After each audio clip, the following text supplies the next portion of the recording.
Good evening, good evening. Audio video clear आ रहा है सभी को? Good evening all of you. Audio video सभी को क्लियर है? आप कंफर्म करें, फिर हम सेशन शुरू करें। देखिए, आज का हमारा टॉपिक है इंडो चाइना। कल हमने कश्मीर के बारे में थोड़ी सी जानकारी आपको बताई थी। इसके बाद अगला topic Indo China.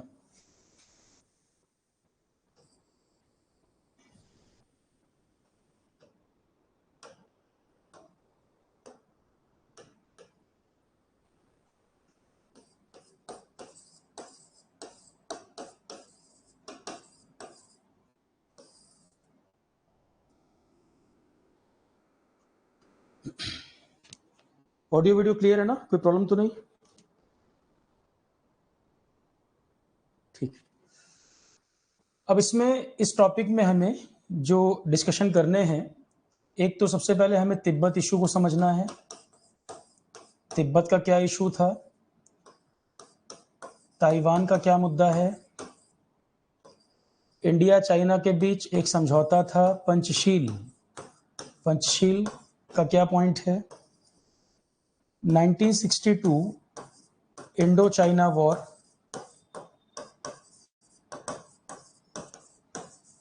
Indo China war. इसके बाद फिर साउथ चाइना सी का क्या इशू है, South China Sea and East China Sea, South China Sea, East China Sea. इसके बाद One Belt One Road, One Belt One Road project, CPEC. मतलब थोड़ा हम एंशिएंट से लेकर और करंट टॉपिक तक आएंगे। तिब्बत का जो इशू है वहां से लेकर हम शुरू करें बात, और हमें करंट अफेयर तक। देखो, चाइना को पढ़े बिना तो करंट अफेयर पूरा होगा नहीं। आए दिन ये टॉपिक न्यूज में रहेगा, कुछ ना कुछ इसमें से मुद्दे आते रहेंगे। करंट का पार्ट तो है ही है, ठीक है, क्योंकि चाइना को पढ़े बिना ये करंट कंप्लीट होगा नहीं। आए दिन न्यूज़पेपर में, एग्जाम में क्वेश्चन आते रहेंगे, तो एक बार हमें पूरी अंडरस्टैंडिंग जरूरी है। और इंडिया का जो अब जोग्राफिकल लोकेशन जिस तरीके का है, चाइना हमारे लिए क्यों एक बड़ा थ्रेट है, क्या हिस्ट्री रही है, क्या लर्निंग है, वो सारा हम इसमें एक एक करके देखेंगे। तो ये सब पॉइंट हमें डिस्कस करने हैं, और भी इसके अलावा कई सारे टॉपिक आएंगे, पर इंटरलिंक करके हम बढ़ते चलेंगे आगे, ठीक है। कुछ लोग अभी कनेक्ट हो रहे हैं।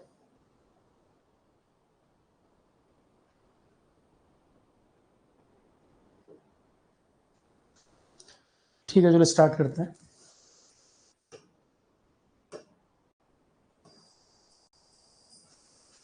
अब इसमें सबसे पहली बात तो यही लोगों के दिमाग में रहती है कि चाइना को लेकर सबसे बड़े जिम्मेदार नेहरू माने जाते हैं। पर ये कोई एक दिन दो दिन का इशू नहीं था, एक बहुत लंबा एक इवेंट चला है। नेहरू जब पीएम रहे हैं तो काफी लंबा एक दौर रहा इंडिया चाइना के रिलेशन के बीच में। रिलेशन अपने पीक पर भी थे, फिर वॉर भी हुई 62 में, तो उसमें सारे एंगल आपको देखने को मिलेंगे। नेहरू की गलती कहां पर रही है, नेहरू को रियलाइज कब हुआ अपनी गलती के बारे में, सारी पॉइंट हम बात करेंगे। पर नेहरू के अलावा कुछ और भी लोग, ये बात ठीक है कि चाइना को लेकर नेहरू का मिसकैलकुलेशन रहा, इस बात में कोई डाउट नहीं है कि चाइना को नेहरू समझ ही नहीं पाए। फॉरेन पॉलिसी के इतने बड़े एक्सपर्ट, इतने बड़े स्टेट्समैन, दुनिया लेवल पे दुनिया इनको फॉरेन पॉलिसी के लिए बहुत बड़ा विद्वान मानती थी। इतने बड़े नेता जो कई सारे मामलों में इनकी कैलकुलेशन ठीक थी, चाइना को लेकर पूरी तरह से मिस कैलकुलेशन रहा। चाइना को नहीं समझ पाए ये। सोचा इन्होंने अच्छे के लिए था, पर अगर कोई बिट्रेयल कर जाए, भाई धोखे जैसी चीज एग्जिस्ट तो करती है ना, कि आप अच्छे के लिए एक्सपेक्ट कर रहे हैं और सामने वाले के लिए आप अच्छा कर रहे हैं, पर सामने वाला बिट्रे कर जाए। अगर हर व्यक्ति हर धोखे को समझ ही जाता तो कभी धोखा ना खाता। हर व्यक्ति हर बिट्रेयल को पहले ही जान जाए, भविष्यवक्ता हो जाए, तो अलग बात है ना, कि पहले से पता लग जाए कि ये होने वाला है, तो भविष्य अगर कोई जानेगा तो पॉलिसी पहले ही ठीक बना लेगा। बात ये भी है। तो नेहरू ने भी अपनी तरफ से प्रयास अच्छे के लिए किए थे, पर इनका पूरी तरीके से मिसकैलकुलेशन, क्योंकि हम लोग तो रिजल्ट के हिसाब से बात करते हैं। ये बड़ा आसान है कि एसी रूम में बैठकर बोल देना कि नेहरू ने चाइना के मामले में बड़ी गलती की। वो तो पूरी बात समझ आएगी कि वो क्या चीज लेकर चल रहे थे, कहां पर गलती हुई, कैलकुलेशन कहां गड़बड़ाया, पर उनकी इंटेंशन चाइना को लेकर वो सोच तो अच्छा ही रहे थे, और अगर उनकी सोच कामयाब हो जाती तो दुनिया का पूरा जो सिस्टम पूरा बदला हुआ होता। जो अमेरिका, रशिया, ये सब आप दो तीन बड़े पावर देखते हो, पूरे वर्ल्ड का कैलकुलेशन ही, पूरे वर्ल्ड का सिस्टम ही चेंज हो जाता अगर इनकी पॉलिसी काम कर जाती। चाइना ने उसमें पूरा गड़बड़ किया, पूरे जो पॉलिसी थी उसको चाइना ने पूरी तरीके से ये चीज फेल हो गई। नेहरू के साथ कुछ और नेहरू अकेले तो नहीं थे, नेहरू के पास और भी तो लोग थे। अब ऐसा तो नहीं है नेहरू चाइना जाकर हर चीज देख रहे थे इंटरनली क्या चल रहा है। ये बात ठीक है कि भाई जो हेड होगा गलती उसी की मानी जाएगी। नेहरू के डिफेंस मिनिस्टर थे वीके कृष्ण मेनन। वीके कृष्ण मेनन। तो पहले कुछ किरदार, कुछ पर्सनैलिटी के नाम देख लें जिनकी आगे चर्चा होगी। तो जवाहरलाल नेहरू, वीके कृष्ण मेनन, और इंडिया के एम्बेसडर थे चाइना में K M. Panikkar. K M. Panikkar. K M. Panikkar. V K Krishna Menon कौन थे? कल हमने वीपी मेनन की बात की थी, वो अलग हैं, और वीके कृष्ण मेनन अलग हैं, दोनों अलग पर्सनैलिटी हैं। कश्मीर वाले मुद्दे में कल हमने वीपी मेनन का जिक्र किया था, और वीके कृष्ण मेनन ये हमारे रक्षा मंत्री थे, डिफेंस मिनिस्टर थे, और ये इंडिया के एम्बेसडर थे चाइना में। के.एम. पनीकर थे India's ambassador in China.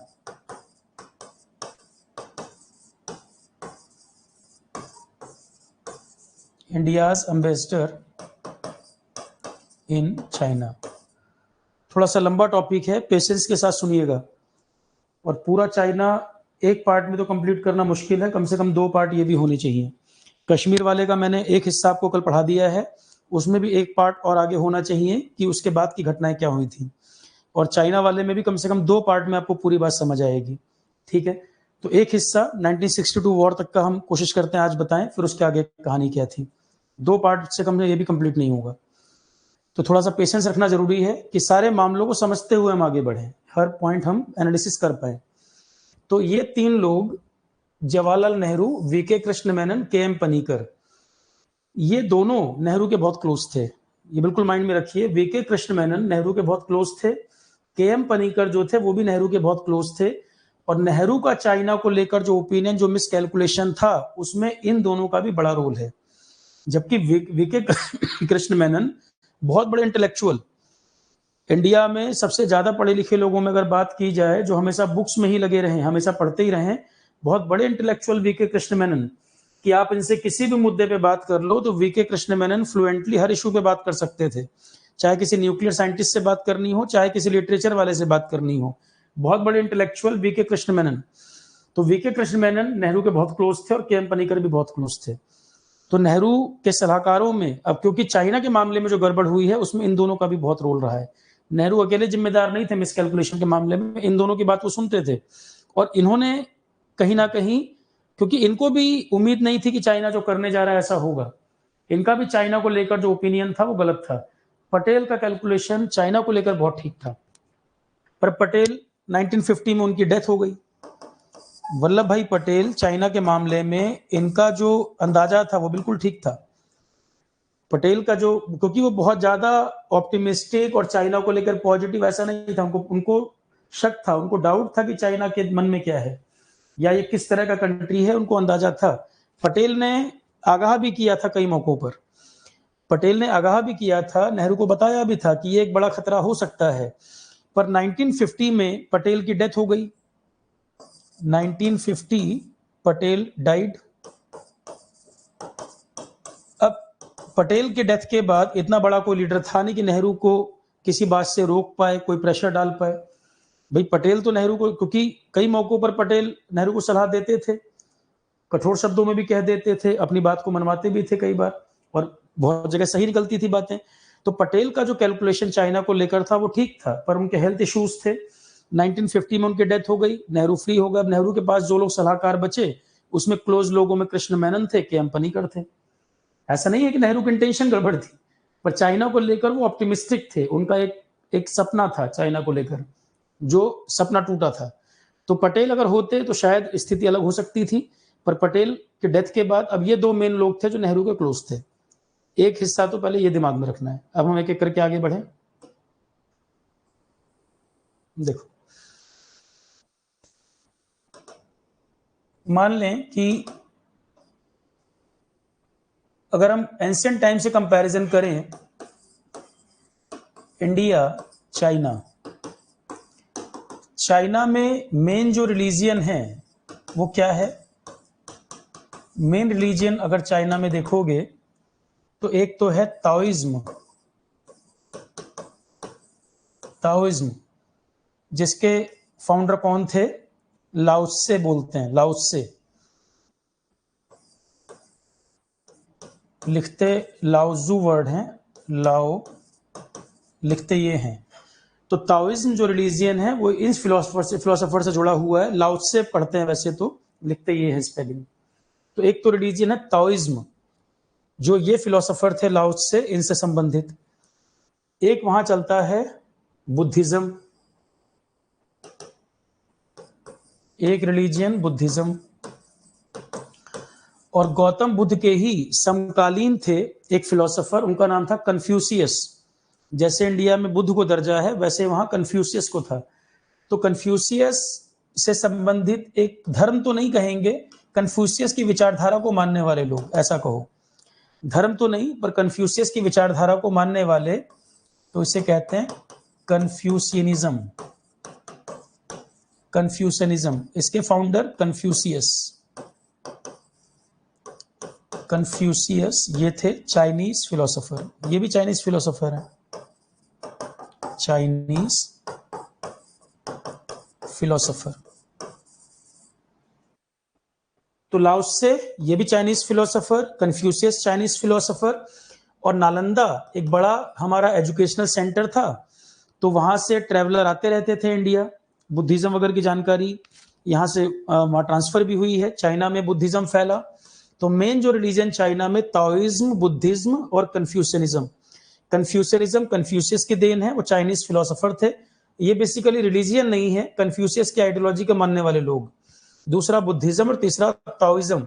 Laozi जो फिलोसोफर है वो ताओइज्म वाले, ताओइज्म उनकी देन। ठीक, अब इसका मतलब 18 सेंचुरी वगैरह की बात करें तो चाइना और इंडिया में सिमिलरिटी है, चाइना और इंडिया में सिमिलरिटी है। आप देखो बुद्धिज्म एक तरह से कॉमन कड़ी है जो हम दोनों को जोड़ रही है, क्योंकि नेहरू भी अगर चाइना को लेके पॉजिटिव रहे होंगे तो कोई तो ऐसा इतिहास रहा होगा जो हमें कनेक्ट करता होगा, कोई तो चीज होगी जो हमें जोड़े रखती होगी। तो एक तो बुद्धिज्म हमारे यहाँ कॉमन था, हमारे यहाँ भी बुद्धिज्म, उनके यहाँ भी बुद्धिज्म। कन्फ्यूशियस जो थे वो बुद्ध के कंटेम्प्रेरी थे, कंटेम्प्रेरी मतलब समकालीन। अपने यहाँ जब बुद्ध थे तब चाइना में कन्फ्यूशियस हुए, चाइनीज फिलोसोफर। दूसरा 18 सेंचुरी तक, 18 सेंचुरी की अगर हम बात करें, 18 सेंचुरी में India plus China, India plus China, मैंने आपको बताया कि जीडीपी का जो कंसेप्ट है वो सेकेंड वर्ल्ड वॉर के समय का है। जीडीपी आपकी इकोनॉमिक परफॉर्मेंस का इंडिकेटर है, जीडीपी जो है इकोनॉमिक परफॉर्मेंस का इंडिकेटर है। तो जीडीपी कंसेप्ट तो सेकेंड वर्ल्ड वॉर के बाद का है, पर 18 सेंचुरी के आसपास अगर हम उस आइडिया को यूज करें, अगर हम जीडीपी कंसेप्ट को एक रफली एस्टिमेट देखें, तो इंडिया और चाइना का वर्ल्ड जीडीपी कंट्रीब्यूशन, इन दोनों का मिलाकर वर्ल्ड जीडीपी कंट्रीब्यूशन इन दोनों का अराउंड 55%। आप सोचो ये दो कंट्री मिलकर वर्ल्ड इकोनॉमी में लगभग इतना योगदान था। तो एग्जैक्ट जीडीपी नहीं बोल रहा हूं, जीडीपी कंसेप्ट तो सेकेंड वर्ल्ड वॉर के बाद का है, 1945 के लगभग का है। तो जीडीपी अगर हम 18 सेंचुरी में इस फार्मूले के हिसाब से अनुमान लगाएं, अगर हम एक रफली एस्टिमेट निकालें, तो इंडिया चाइना की जो जीडीपी कंबाइंड लगभग वर्ल्ड की 55% थी। और वेस्टर्न कंट्री जो है ये यूरोप वगैरह, अमेरिका वगैरह, ये क्या कहते थे कि आप लोग तो पिछड़े हो, पिछड़े पिछड़े करते थे बार बार। जब इंडिया चाइना गुलामी में रहे, फॉरेनर गुलामी में रहे, तो वो लोग क्या कहते थे, पिछड़े हो। अरे पिछड़े क्या हो, 50% से ज्यादा दुनिया की जो इकोनॉमी वो इंडिया चाइना अकेले था। पिछले कहां से, बोलो तुमने लूटपाट इतनी की, जो तुमने लूटा है उससे पिछड़ा तुमने कर दिया कि तुम्हारी गुलामी के बाद हमारा जीडीपी शेयर 3% से भी नीचे चला गया। तुमने लूटा इतना देश को कि 3% के नीचे भी जीडीपी चली गई हमारी वर्ल्ड में।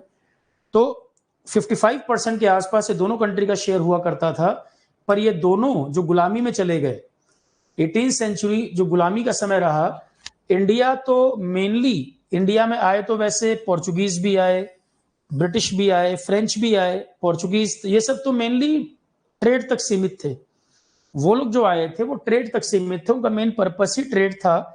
और पर ब्रिटिश जो आए थे उन्होंने सबसे लंबा यहाँ रूल के पर्पस से आए थे, क्योंकि ट्रेड तो एक बहाना था उनका, उनका तो रूल में कन्वर्जन हो गया था कि वो रूल करने लगे। तो इंडिया था मेनली ब्रिटिश कॉलोनी। इंडिया मोटे तौर पर अगर कहें तो ब्रिटिश कॉलोनी ही रहा है, और किसी की कॉलोनी मॉडर्न टाइम में नहीं रहा, क्योंकि बाकी जो आए थे वो कुछ कुछ एरिया में ट्रेड तक सीमित थे, पोर्ट्स वगैरह में वो कुछ एरिया कंट्रोल करते थे जहां उनका व्यापार हो सके। ठीक है, तो इंडिया रूल की अगर बात करें तो ब्रिटिश कॉलोनी, ब्रिटिश यहां रूल किए, इनका कंसेप्ट रूल का था, बाकी लोग रूल नहीं। चाइना जो था ये कई कंट्री की कॉलोनी रहा इसी दौरान। आप ये देखो, बुद्धिज्म दोनों जगह कॉमन है, इकोनॉमी में दोनों का कंट्रीब्यूशन कितना था वर्ल्ड में, और गुलामी भी लगभग एक ही समय गुलामी भी झेली।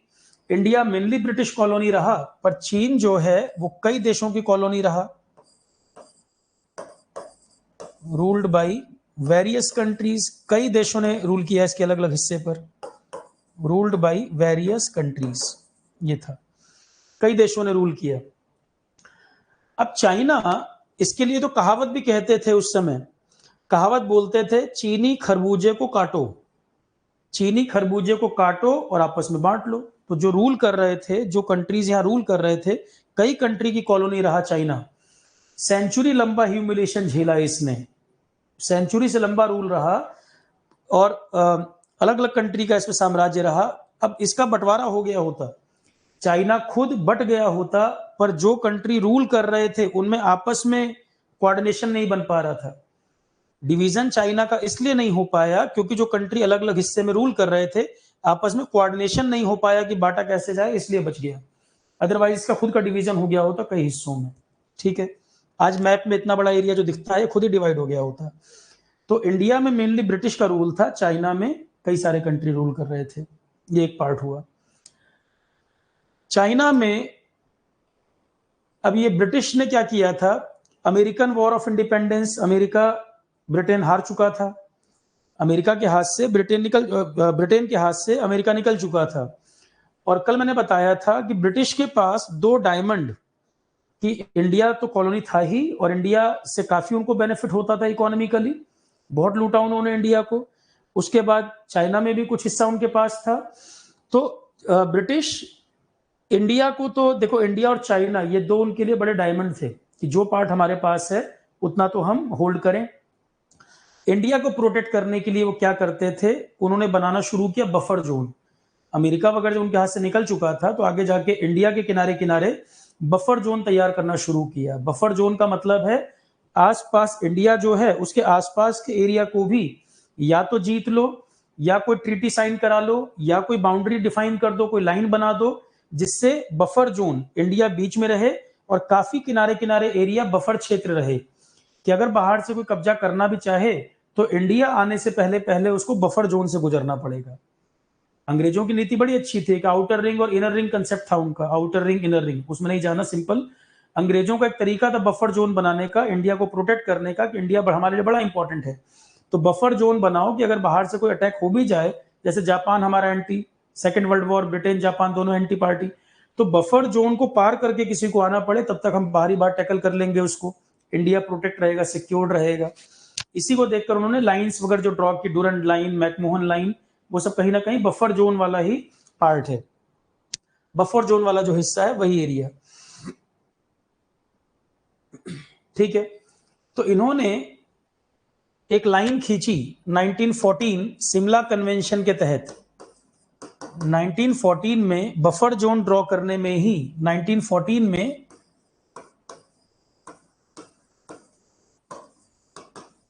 मैकमेहन लाइन was drawn,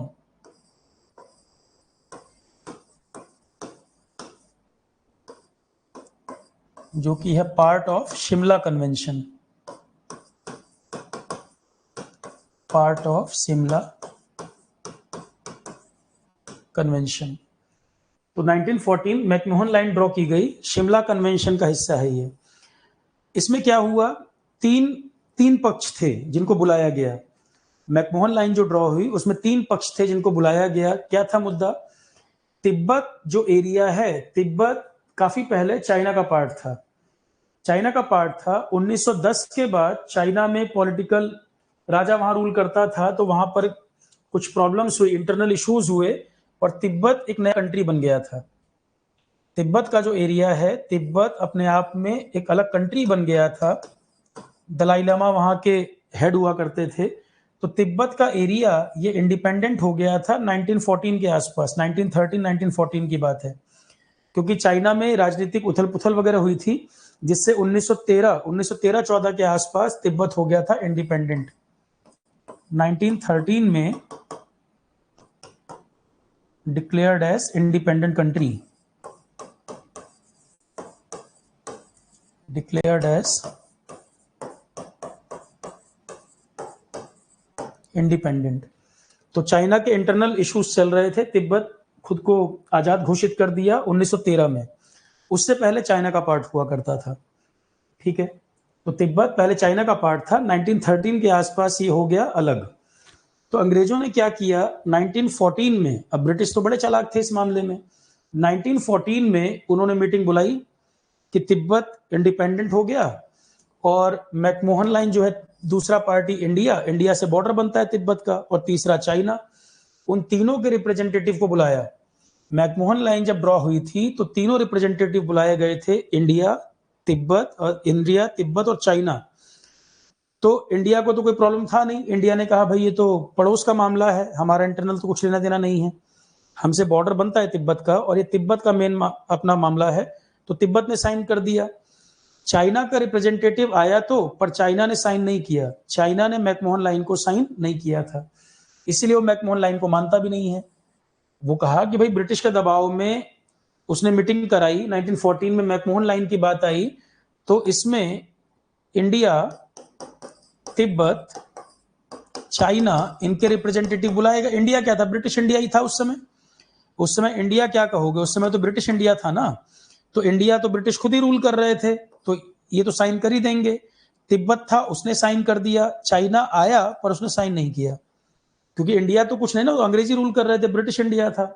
तो ब्रिटिश इंडिया, तिब्बत और चाइना, ये 3 रिप्रेजेंटेटिव, इंडिया तिब्बत साइन हो गया, चाइना वाले रिप्रेजेंटेटिव ने साइन नहीं किया मैकमोहन लाइन पर। तो मैकमोहन लाइन खींच दी गई इंडिया तिब्बत के बीच, जिससे कि एक बफर जोन बन जाए। तिब्बत इंडिया के लिए एक बफर जोन बन गया।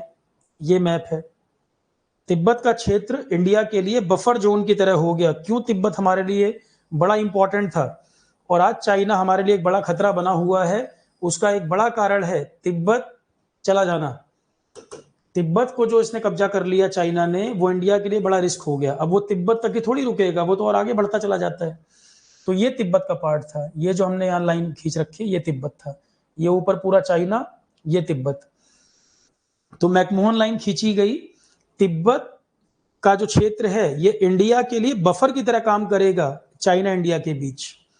तिब्बत का इंपॉर्टेंस ये था कि ये बफर एरिया था, ये हमारे लिए बफर एरिया की तरह काम कर रहा था, और यहाँ चाइना जो है उससे हमें अच्छी खासी दूरी मिल रही थी, ये बफर जोन बीच में तिब्बत पड़ रहा था, ठीक है। तो बफर जोन जब एग्रीमेंट साइन कर लिया, 1914 में एग्रीमेंट हो गया, तो मैकमोहन लाइन ड्रॉ कर दी गई इंडिया तिब्बत के बीच कि ये बफर जोन की तरह हमारा रहेगा और चाइना से हमें प्रोटेक्शन रहेगी, और तिब्बत अपने आप में एक इंडिपेंडेंट कंट्री है।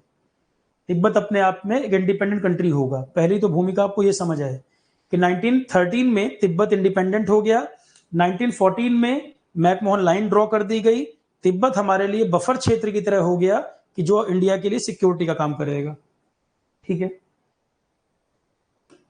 मैकमोहन लाइन कहां से कहां ड्रॉ की गई,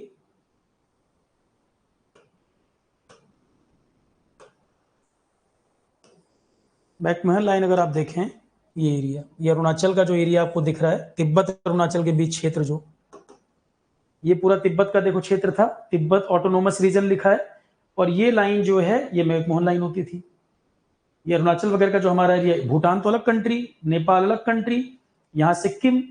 अब इसमें एक पॉइंट ध्यान दो, देखो एक एरिया है इधर,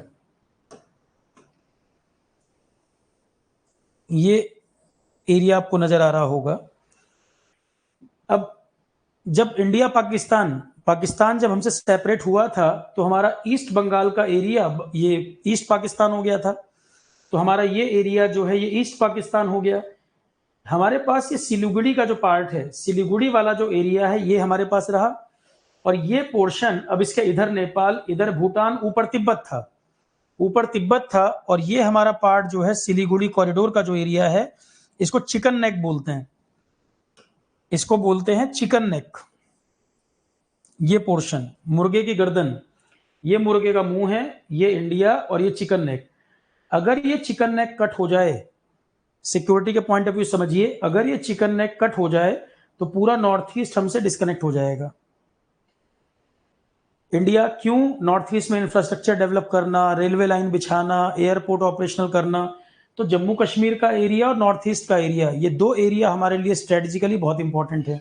ठीक, तो चिकन नेक का ये एरिया, अब सोचो चाइना की स्ट्रेटजी, अगर चिकन नेक कट ऑफ हो जाए तो हमारा नॉर्थ ईस्ट हमसे डिस्कनेक्ट हो जाएगा। अब अगर आपको नॉर्थ ईस्ट में जाना हो और चिकन नेक अगर आपके पास से निकल गया तो आपके पास क्या रास्ते बचते हैं भाई? रोड का तो नैरो एरिया है, चिकन नेक ये जो सिलीगुड़ी कॉरिडोर है यहीं से होकर आप नॉर्थ ईस्ट में एंटर करते हो। नॉर्थ ईस्ट में जाने के लिए आप इसी एरिया से एंटर करते हो। अगर ये एरिया डिस्कनेक्ट हो जाए तो नॉर्थ ईस्ट आपसे पूरी तरह कट ऑफ हो जाएगा। अब आपको जाना हो तो या तो बांग्लादेश होकर जाना पड़ जाएगा। बांग्लादेश में अगर आपके सपोर्ट वाली गवर्नमेंट होगी, कि मान लो शेख हसीना की गवर्नमेंट है, इंडिया के साथ अच्छे रिलेशन है बांग्लादेश के, ट्रेड वगैरह अच्छा है, तब तो आप बांग्लादेश से चले जाओगे नॉर्थ ईस्ट में। तो अगर आपको नॉर्थ ईस्ट में एंटर करना है तो बांग्लादेश के रास्ते से या तो जा पाओगे, या फिर अगला रास्ता क्या बचेगा आपके पास, या तो आपको म्यांमार से रूट लेना पड़ेगा। कलादान मल्टी मॉडल प्रोजेक्ट बताया था मैंने, एक प्रोजेक्ट बताया था Kaladan multi modal project. Kolkata से एक सितवे पोर्ट है म्यांमार, यहां जाना पड़ेगा, फिर यहां से रिवर है कलादान, उसमें फिर रोड रूट लेते हुए तब आना पड़ेगा नॉर्थ ईस्ट। तो कितना मुश्किल है इंडिया के लिए, ये पूरा एरिया कितना सेंसिटिव, कितना important, security point of view से कितना जरूरी, आप अंदाजा लगाइए कि जब डोकलाम में ये कोई हाईवे कंस्ट्रक्शन चाइना शुरू करता है तो इंडिया का सिक्योरिटी कंसर्न होना ही चाहिए। डोकलाम की घटना आपने देखी, गलवान घाटी की घटना आपने सुनी, तो डोकलाम तो इधर है, गलवान इधर है लद्दाख साइड। तो डोकलाम, गलवान, ये सब मुद्दे हमारे लिए क्यों इंपॉर्टेंट है? डोकलाम का मुद्दा, ये ट्राई जंक्शन पड़ता है, इंडिया, भूटान, चाइना, तीनों एरिया पड़ते हैं वहां। इंडिया का सिक्किम, ये जो ऊपर दिख रहा है छोटा सा सिक्किम है, सिक्किम, भूटान, चाइना, इसके ट्राई जंक्शन पर डोकलाम एरिया। तो वहां पर ये हाईवे कंस्ट्रक्शन कर रहे थे तो इंडिया को खतरा था चिकन नेक के नजदीक कि अगर वहां तक आएगा तो वहां पे भी रुकेगा नहीं, उसके और आगे बढ़ेगा ये। पर जब तिब्बत बफर जोन हमारे पास थी तब ये रिस्क नहीं था, चाइना उसके ऊपर था। तिब्बत जब बफर जोन था तब ये खतरा हमारे सामने नहीं था, क्योंकि तिब्बत जब बफर जोन था उस समय बांग्लादेश भी नहीं था, तब तो इंडिया ही था। ये हमारे पास अच्छा खासा एरिया था नॉर्थ ईस्ट का। तो तिब्बत बफर जोन था, इस बफर जोन के खत्म होने के कारण चाइना ने तिब्बत को जो कब्जा कर लिया 1950 में, तब हमारे लिए सिक्योरिटी खतरा बढ़ गया, तब हमारे लिए आज ये बड़ा खतरा हो गया है। ठीक, तो एक तो भूमिका आपको ये समझ आएगी कि तिब्बत हमारे लिए क्यों जरूरी था। बफर जोन का क्या मतलब, तो जब तक तिब्बत इंडिपेंडेंट था, बफर जोन था, मैकमोहन लाइन फॉलो हो रही थी, हम यहाँ सेफ थे, सिक्योर थे। तिब्बत चाइना ने कब्जा कर लिया, खाली तिब्बत तक सीमित नहीं रहा, अब वो उसके आगे भी क्लेम करता है। ठीक है, ये हल्का सा आपको थोड़ी सी भूमिका पता चली है, अब आगे बढ़ें। तो तिब्बत इंडिपेंडेंट कंट्री था, उसके बाद चाइना ने उस पर ऑक्युपाई किया, उस पर कब्जा किया। और हल्का सा बैकग्राउंड बताया जाए इसका, चाइना यहां पे रूल करता था, एक रूलर था यहां पर, उसका नाम था चियांग काई शेक, इसका नाम था रिपब्लिक ऑफ चाइना। थोड़ा सा और इसका बैकग्राउंड देखें तब समझ आएगी बात। रिपब्लिक ऑफ चाइना, तो अभी तक हमने बताया 1914 में तिब्बत कंट्री बन गया था और मैकमोहन लाइन ड्रॉ हो गई थी, तिब्बत एरिया बफर जोन की तरह हो गया इंडिया चाइना के बीच।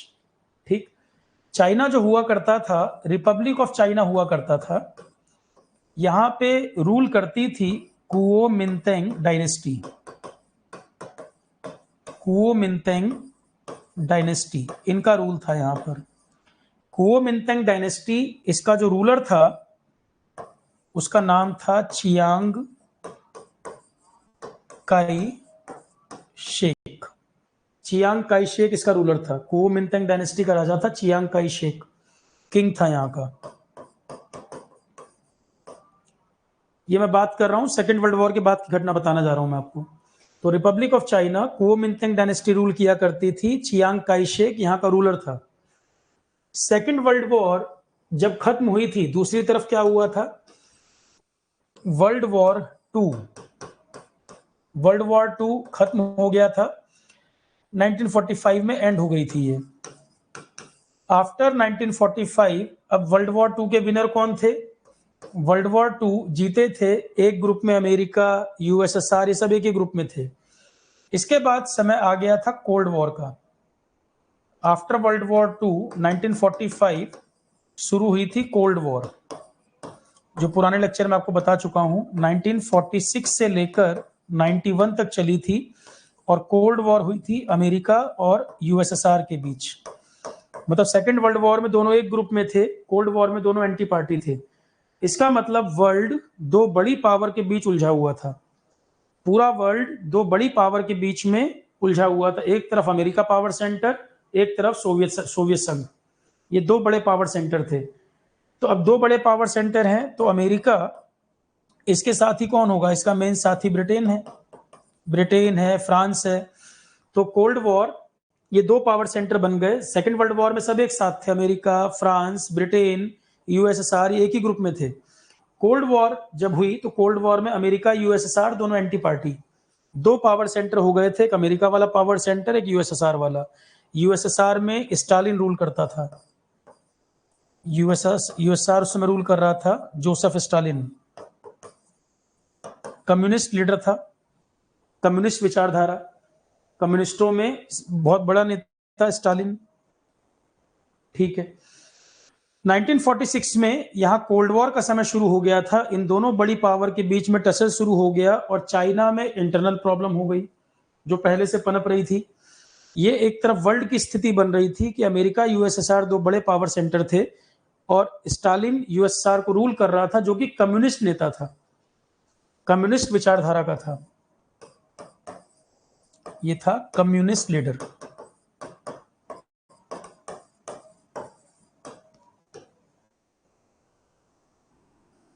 चियांग काई शेक ये राजा था, ये सपोर्टर था अमेरिका का। चियांग काई शेक ये यूएस का सपोर्टर था, अमेरिका का सपोर्टर था। अब एक बात बताओ, दो बड़े पावर सेंटर हैं, एक अमेरिका, एक यूएसएसआर, ये अमेरिका का सपोर्टर था, तो कोई ना कोई जो इसका एंटी होगा यूएसएसआर उसको सपोर्ट करेगा कि नहीं। चियांग काई शेक अमेरिका का सपोर्टर था और अमेरिका यूएसएसआर के बीच कोल्ड वॉर चल रही थी, तो और कंट्रीज को भी तो अपनी तरफ मिलाने की लड़ाई चलेगी। तो जो चियांग काई शेक है उसका कोई एंटी पर्सन जो होगा, जो इसका एनिमी होगा, उसको यूएसएसआर सपोर्ट करेगा। तो इसका एंटी था, इसका विरोधी था, उसका नाम था माओ सेतुंग। चियांग काई शेक इसका एंटी था। अब इसकी राइवलरी माओ सेतुंग बोलते हैं, लिखते ऐसे हैं इसको, माओ सेतुंग। ये कम्युनिस्ट नेता, कम्युनिस्ट पर्सन, इसने कम्युनिस्ट रिवॉल्यूशन चलाया था। कम्युनिस्ट रिवॉल्यूशन की शुरुआत चाइना में लगभग उसी समय की है जब इंडिया में भी कम्युनिस्ट पार्टी वगैरह बनी थी। कम्युनिस्ट क्या कहते हैं, गरीब, किसान, धन जो है कुछ ही लोगों के हाथ में ना रहे, गरीबों को, किसानों को, इनको मिले। ठीक है, तो माओ सेतुंग जो था वो कम्युनिस्टों का नेता था, इसने शुरू कर दी थी एक कम्युनिस्ट रिवॉल्यूशन शुरू कर दिया था इसके खिलाफ, चियांग काई शेक के खिलाफ। इसने शुरू किया था communist revolution Chiang Kai Shek के खिलाफ। तो 1927 के बाद से ही वैसे तो चल रहा था, 1936 तक चला उसका पहला फेज। सेकंड फेज जो चला था कम्युनिस्ट रिवॉल्यूशन का सेकंड फेज जो चला, फाइनल जब कंक्लूजन निकल गया, तो चाइना में कम्युनिस्ट रिवॉल्यूशन इसका पहला फेज चला था 36 तक, 1927-29 के आसपास शुरू हुआ था, 36 तक चला था। सेकंड फेज इसका चला था, 4 साल लगातार युद्ध हुआ इनके बीच। कम्युनिस्ट रिवॉल्यूशन चाइना में सेकंड फेज 1945 से 1949 तक चला, 1945 से 49 तक चला। तो माओ से तुंग जो चाइना में एक बहुत बड़ा लीडर बन चुका था, किसानों का पूरे देश में सपोर्ट था उसको, पीजेंट्स वगैरह का, किसानों का इतना जबरदस्त सपोर्ट था माओ से तुंग को कि चियांग काई शेक को उसने पावर से उखाड़ फेंका। चियांग काई शेक को पावर से उखाड़ फेंका और चियांग काई शेक को भाग के जान बचानी पड़ी अपने 50 लाख लोगों के साथ। 50 लाख लोगों को लेके चियांग काई शेक चला गया छोटा सा एरिया चाइना का ही, जो आज ताइवान है। आज जो ताइवान है, चियांग काई शेक जो राजा था, क्योंकि माओ से तुंग ने जो कम्युनिस्ट रिवॉल्यूशन चलाया, काफी वायलेंस, बहुत किलिंग वगैरह हुई, चियांग काई शेक को अपने 50 लाख लोगों के साथ भागकर जान बचाना पड़ा। चाइना का ही एरिया हुआ करता था ताइवान, जो आज का है। तो जो आज का ताइवान है, अब मान लो ये चाइना है, ये चाइना है और ये ताइवान है। तो जो पूरे चाइना पे रूल किया करते थे, उन लोगों को भाग के जान बचानी पड़ी एक छोटा सा एरिया चाइना का ही, ताइवान। तब भी माओ से तुंग जो है वो पीछा नहीं छोड़ने को तैयार था, तब भी पीछे पड़े हुए थे। जब यहाँ पे चला गया ये चियांग काई शेक और इसके जो फॉलोवर्स वगैरह थे, उसके बाद भी ये पीछा नहीं छोड़ रहा था, यहां तक भी पीछे आया।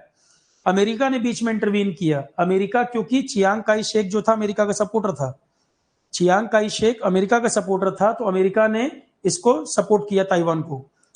ताइवान तो बाद में पड़ा, बेसिकली चाइना का ही पार्ट था, मैंने बताया। तो चियांग काई शेक जो जान बचा के अपने 50 लाख लोगों के साथ यहाँ आया, यहाँ आके बस गया। माओ से तुंग वहां पर भी छोड़ने को तैयार नहीं था उसको। तो अमेरिका ने इंटरवीन किया और अमेरिका ने कहा कि हम इसको न्यूक्लियर प्रोटेक्शन दे रहे हैं। एक आपने वर्ड सुना होगा, जल डमरू मध्य क्राइसिस, यही वाली है वो, जल डमरू मध्य क्राइसिस, हिंदी में इस नाम से जाना जाता है। ये जल डमरू मध्य क्राइसिस यही थी। तो अमेरिका ने इसको सपोर्ट किया चियांग काई शेक को कि हमारा सपोर्ट तुमको है, और माओ से तुमको बोला कि यहीं पर रुक जाओ, नहीं तो न्यूक्लियर वेपन हमें यूज करने पड़ जाएंगे। अब आप यहीं पर रुक जाइए, जहां तक आप बढ़ गए, अब आप यहीं रुक जाइए, नहीं तो न्यूक्लियर शील्ड हमारी ताइवान को है। और आज तक भी ताइवान को सपोर्ट कौन करता है? अमेरिका करता है। करंट अब आपको समझना है तो आपको समझ आ जाएगा ताइवान को सपोर्ट अभी किसका? अमेरिका का है। क्योंकि अमेरिका जानता था कि आज नहीं तो कल चाइना हमारे लिए प्रॉब्लम है, तो कोई ना कोई ऐसा ग्रुप क्रिएट रखो जो हमारा सपोर्टर हो, कोई ना कोई ऐसा ग्रुप बना दो जो हमारा सपोर्टर हो। अमेरिका के नेता विजनरी तो रहे ही हैं, उनका विजन तो भविष्य अपनी सुरक्षा को लेकर बहुत सजग है। तो उन्होंने चियांग काई शेक वाला जो पॉइंट था, यहाँ पर ताइवान में जो बस गए और उनको न्यूक्लियर शील्ड दे दी, और माओ से तुंग यहीं पर रुक गया कि अब अगर तुम इससे आगे बढ़ोगे तो हम यहाँ पर न्यूक्लियर सपोर्ट हम ताइवान को कर रहे हैं, न्यूक्लियर वेपन यूज हो जाएंगे। उस समय तक चाइना न्यूक्लियर वेपन नहीं बना पाया था। चाइना ने न्यूक्लियर वेपन बनाए हैं 1964 में, ट्रैक टेस्ट किया था पहला। चाइना ने जो न्यूक्लियर वेपन बनाए हैं, पहला टेस्ट इसने 1964 में किया।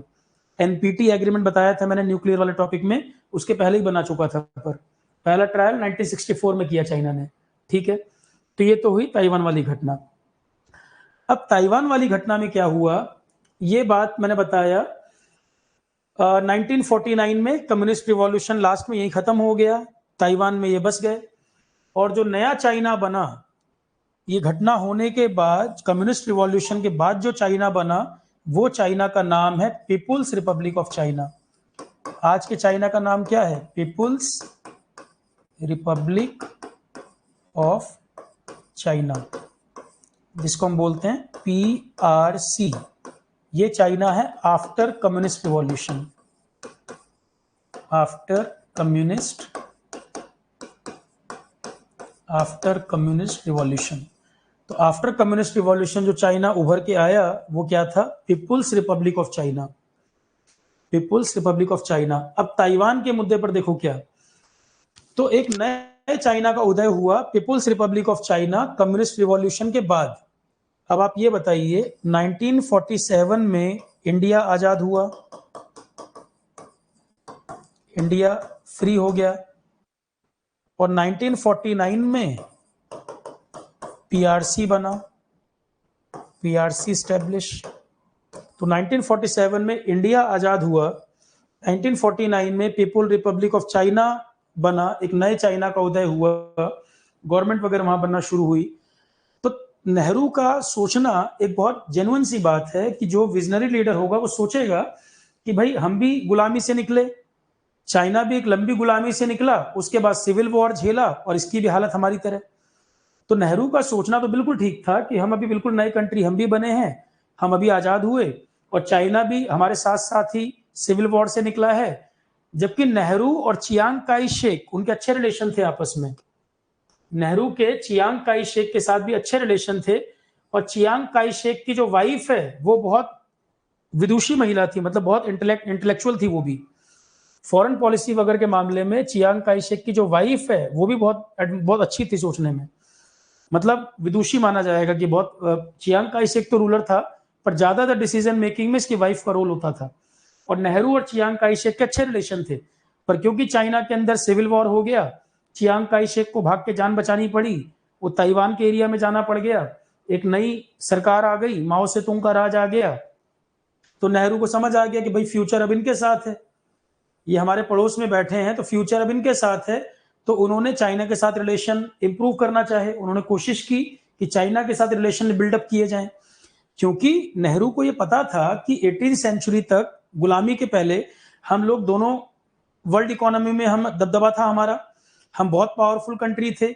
और अगर इंडिया चाइना एक साथ मिल जाएं तो उसका वर्ल्ड पे क्या इंपैक्ट होगा, क्योंकि एक तरफ चल रही थी कोल्ड वॉर, अमेरिका यूएसएसआर दो पावर सेंटर बने हुए थे।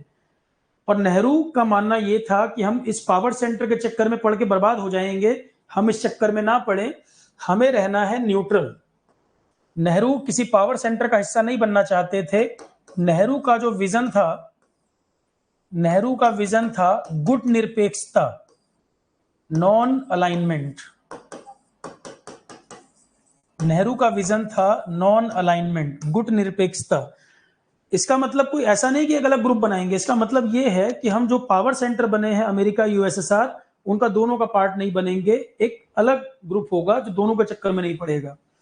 तो वर्ल्ड की जो स्थिति है वो बदल जाएगी। अमेरिका चाइना अगर इसके साथ होंगे और अफ्रीकन कंट्री भी जो गुलामी से धीरे धीरे निकले, तो अफ्रीकन कंट्री और एशियन कंट्री मिलकर एक वर्ल्ड की दिशा जो है वो तय करेंगे। अमेरिका यूएसएसआर जो पावर सेंटर बने हुए हैं, वर्ल्ड वॉर वगैरह जो होता रहा है, उससे अलग कुछ दुनिया बनाई जाए, एक अलग अल्टरनेटिव तैयार किया जाए दुनिया के सामने। क्योंकि अभी तो क्या है कि या तो अमेरिका के साथ होना है या तो यूएसएसआर के साथ जाओ, तो वर्ल्ड के सामने एक अलग अल्टरनेटिव क्रिएट हो, ये दोनों टसल से बचें, पावर सेंटर के चक्कर में ना पड़े। तो नेहरू का विजन यही था कि नॉन अलाइनमेंट, गुट निरपेक्षता। तो अफ्रो एशियन कंट्रीज को लेकर साथ चलना चाहते थे नेहरू, अफ्रो एशियन कंट्रीज को साथ लेकर चलना चाहते थे और एक अलग नॉन अलाइनमेंट वाला ग्रुप बनाना चाहते थे जो अमेरिका और यूएसएसआर दोनों से तटस्थ हो, न्यूट्रल हो, दोनों के चक्कर में ना पड़े, एक अल्टरनेट दुनिया को देना। ये समझ आ रहा है? इसी विजन के साथ नेहरू का यही ड्रीम था कि चाइना के लिए उनके मन में सॉफ्ट कॉर्नर था, क्योंकि वो कहते थे कि इंडिया चाइना में तो बहुत सिमिलरिटी है, हिंदी चीनी भाई भाई के नारे क्यों दिए, इंडिया चाइना में तो बहुत सिमिलरिटी है, बुद्धिज्म दोनों को जोड़ता है, इकोनॉमी में हमारा अच्छा कंट्रीब्यूशन हुआ करता था दोनों का, बहुत पुराने समय में व्यापार हमारे बीच बहुत होता था, सिल्क रूट वगैरह आपने सुना होगा, ट्रेड भी हम लोग आपस में करते थे, दोनों बहुत पुरानी सिविलाइजेशन है, बुद्ध की बात करो चाहे कन्फ्यूशियस की बात करो। तो नेहरू का ये पॉइंट थे कि भाई सिविलाइजेशन हम दोनों बहुत पुराने हैं, दुनिया को कई चीजें हम ही ने दी हैं, फिलोसोफर हमारे यहाँ एक से एक हुए, और इकोनॉमी के मामले में भी, बुद्धिज्म के मामले में भी, पुरानी सिविलाइजेशन के मामले में भी बहुत सी चीजें हैं जो हमारे में कॉमन है, बहुत सारी चीजें हमारे अंदर कॉमन है, तो हमें साथ में जुड़ना चाहिए, जिससे वर्ल्ड को एक अलग अल्टरनेटिव मिले, जो वर्ल्ड वॉर वगैरह और कोल्ड वॉर इनसे अलग ग्रुपिंग के चक्कर में ना पड़े। और अफ्रीकन कंट्री, एशियन कंट्रीज का एक ग्रुप अलग होगा, नॉन अलाइनमेंट होगी, किसी ग्रुप के साथ हम नहीं जाएंगे, एक अलग एक अलग फ्रंट तैयार होगा। इसी विजन के साथ नेहरू का चाइना के प्रति सॉफ्ट कॉर्नर था। जब सिविल वॉर, जब ताइवान फॉर्म हुआ, तो ताइवान एक अलग कंट्री अपने आप को मानने लगा, उसने घोषित किया कि मैं कंट्री का मुझे स्टेटस मिले। ताइवान ने डिमांड किया कि हमें कंट्री का स्टेटस मिले, और चाइना ने दुनिया के सामने बोला कि कंट्री थोड़ी है, ये तो हमारा ही एरिया है, हमारे ही लोग हैं, हमारे एरिया है। ताइवान के मुद्दे पर इंडिया का क्या स्टैंड रहा? ताइवान के मुद्दे पर इंडिया का स्टैंड रहा क्योंकि नेहरू बड़े कॉज के लिए, कि चाइना को नाराज नहीं करना है, उसको साथ रखना है, ये हमारा वर्ल्ड के लिए विजन है। ताइवान को इंडिया ने अप्रूवल दिया अपनी तरफ से, भाई कोई कंट्री अपने आप से कंट्री बोलेगा तो थोड़ी मान जाओगे, कोई अपने आप से कंट्री को कंट्री बोलेगा तो मान थोड़ी जाओगे, जब अप्रूवल मिलेगा और दुनिया के बड़े देश सपोर्ट करेंगे तभी कंट्री कंट्री होगा। तो ताइवान के मुद्दे पे चाइना के साथ थे नेहरू, कि चाइना जो कह रहा है वही सही बात है, ये चाइना का इंटरनल मामला है, ताइवान कोई अलग कंट्री नहीं है। तो चाइना के स्टैंड को ही नेहरू ने आगे बढ़ाया, जबकि अमेरिका किस बात पे था कि ताइवान अलग कंट्री है, ताइवान जो है उसको अलग कंट्री का स्टेटस और चाइना का पार्ट नहीं है। चाइना कह रहा था ये हमारा इंटरनल मामला, तो इंडिया चाइना के साथ था ताइवान के मुद्दे पर, इंडिया ने विरोध नहीं किया। उल्टा एक कंसेप्ट होता है यूनाइटेड नेशन में, यूनाइटेड नेशन सिक्योरिटी काउंसिल, थोड़ा सा आपको अगर आइडिया है इसके बारे में, यूनाइटेड नेशन सिक्योरिटी काउंसिल, इसके अंदर 15 मेंबर होते हैं टोटल, 15 मेंबर होते हैं टोटल, 5 होते हैं परमानेंट, 5 होते हैं परमानेंट और 10 हैं नॉन परमानेंट। तो इन पे चुनाव होते हैं, इन पे चुनाव नहीं होते, ये फिक्स सीटें हैं। इस पे बैठे हैं अमेरिका, यूके, आज के समय में Russia, China, US, UK, Russia, China, France, ये 5 कंट्री हैं परमानेंट मेंबर। इनके पास एक पावर होती है जिसको हम कहते हैं वीटो पावर। कोई भी इंपॉर्टेंट डिसीजन अगर होगा, इन 5 की रजामंदी चाहिए, अगर इनमें से किसी ने नो कर दिया तो वो पास नहीं होगा। इनके पास एक कंसेप्ट होता है वीटो पावर। क्या है वीटो पावर? किसी इंपॉर्टेंट मुद्दे पर, कभी भी इंपॉर्टेंट मुद्दा अगर होगा, उसमें इन 5 का अप्रूवल चाहिए। अगर चुप रह जाए तो प्रॉब्लम नहीं है, नो कर देगा तो वीटो पावर है। वीटो पावर है नेगेटिव वोट, कि जैसे मान लो प्रस्ताव आया कि इंडिया को सिक्योरिटी काउंसिल का परमानेंट मेंबर बनाया जाए, चाइना कह देगा नो, नो का मतलब वीटो लग गया, नहीं बन पाएगा। 4 फेवर में है। आज के टाइम पे इंडिया का स्टेटस क्या है? India permanent seat security council में चाहता है, 5 में से 4 इंडिया के फेवर में है कि इंडिया को दे दिया जाए, चाइना कह देगा नो, मतलब जिस चाइना को हमने इतना सपोर्ट किया उसी के चक्कर में हम सिक्योरिटी काउंसिल में नहीं आ सकते, वो मना कर देगा। तो नेगेटिव वोट करना, वीटो पावर लगा देना, जिससे वो फैसला नहीं हो पाएगा। तो इन 5 कंट्री के पास ऐसी पावर है कि पूरे यूएन में कोई भी इंपॉर्टेंट डिसीजन हो, इन 5 का अप्रूवल चाहिए। चुप रह जाए तो प्रॉब्लम नहीं है, नो कर दिया तो लग गया वीटो, अब मेंबर नहीं बन पाएगा। ऐसे अगर 4 यस कर दें और चाइना चुप रह जाए तो नहीं प्रॉब्लम है, नो कर दिया, नो करने का मतलब है वीटो, मतलब वीटो का मतलब ही है निगेटिव वोट। वीटो शब्द का मतलब है निगेटिव वोट। एक सिद्धांत है ग्रेट पावर यूनानिमिटी प्रिंसिपल, उस पर बेस्ड है ये। ग्रेट पावर यूनानिमिटी प्रिंसिपल करके एक सिद्धांत, उस पर आधारित है वीटो पावर। जरूरत नहीं है, बस ये जानो कि निगेटिव में किया गया वोट वीटो पावर होता है। किसी प्रस्ताव को रोकने के लिए वीटो किया जाता है।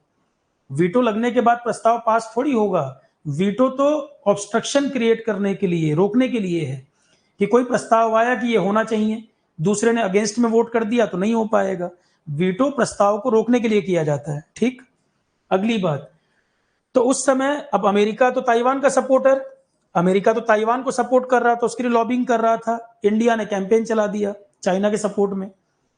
अमेरिका ताइवान का सपोर्टर, ताइवान को सपोर्ट कर रहा था, चियांग काई शेक को, चाइना के अगेंस्ट में। इंडिया ने कैंपेन चलाया चाइना के सपोर्ट में।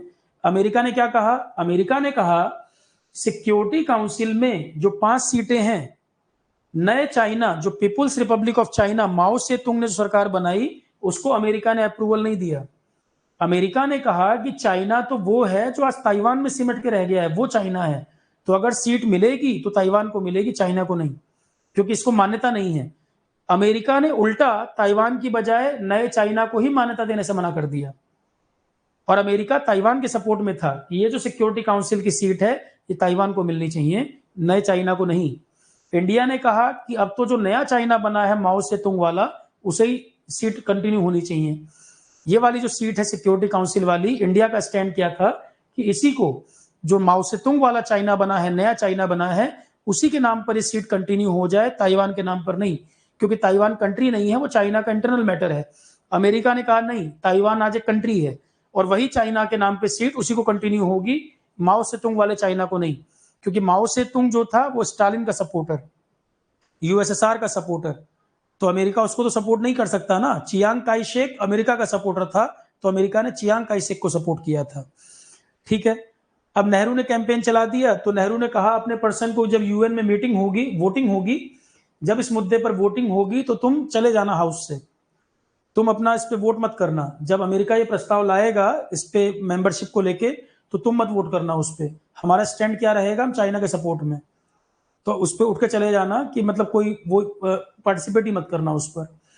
तो अमेरिका ताइवान के साथ अड़ा रहा कि वो एक कंट्री है और ताइवान के नाम पर ही मेंबरशिप कंटिन्यू होनी चाहिए, क्योंकि चाइना बेसिकली वही था।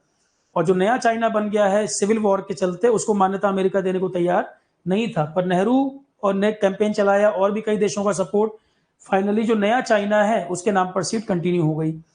और बीच में घटना घटी, अमेरिका ने नेहरू को बुलाया बातचीत के लिए।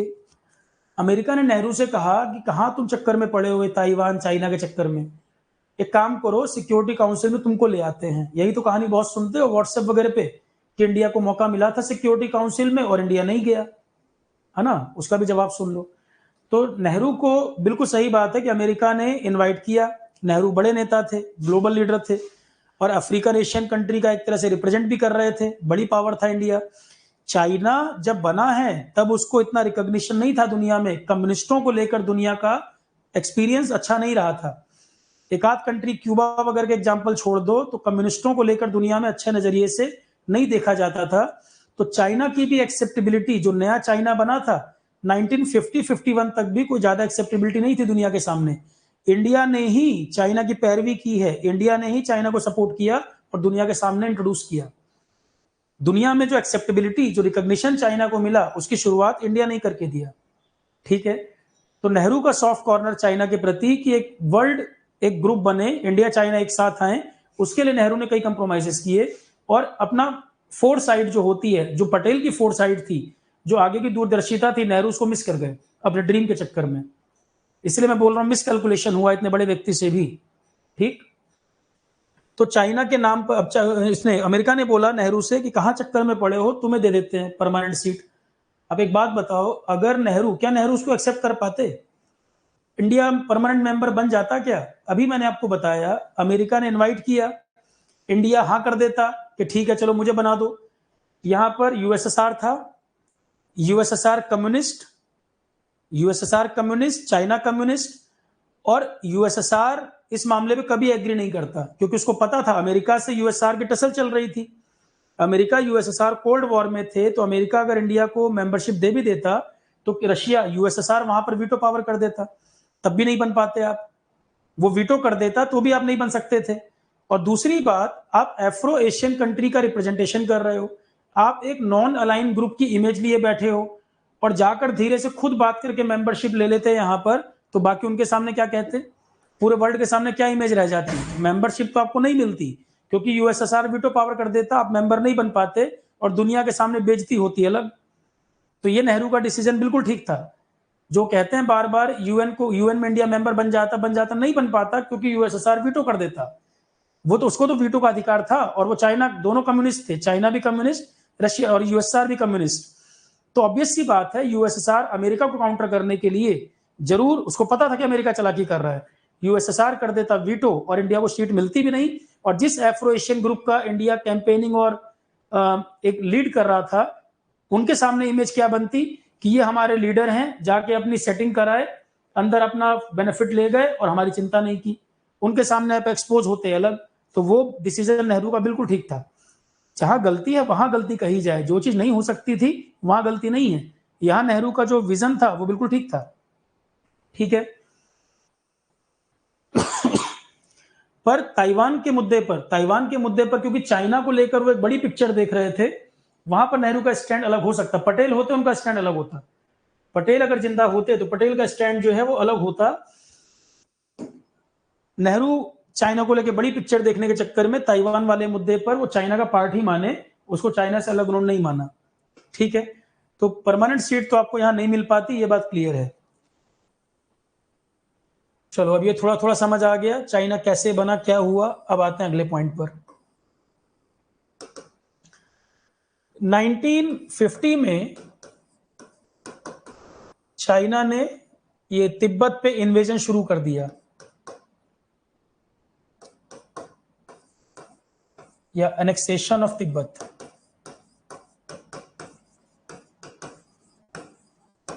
एनेक्सेशन ऑफ तिब्बत 1950 में चाइना ने तिब्बत को कब्जा करना शुरू किया। उसने क्या कहा कि ये तो हमारा इंटरनल मामला है, तिब्बत तो हमारा ही हुआ करता था, ये तो 1914 में जाके कंट्री बना है, 1914 में कंट्री बना और ये तो हमारा अपना मामला है।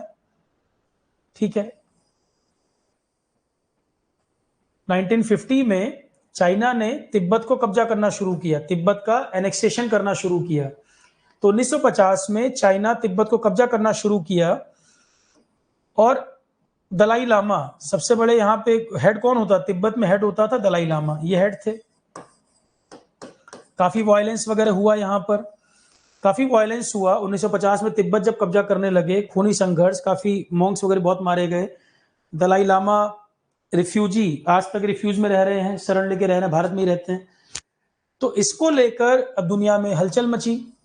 अमेरिका ने इंटरवीन किया इस मामले में भी कि भाई तिब्बत में जो ये कर रहा है चाइना गलत कर रहा है।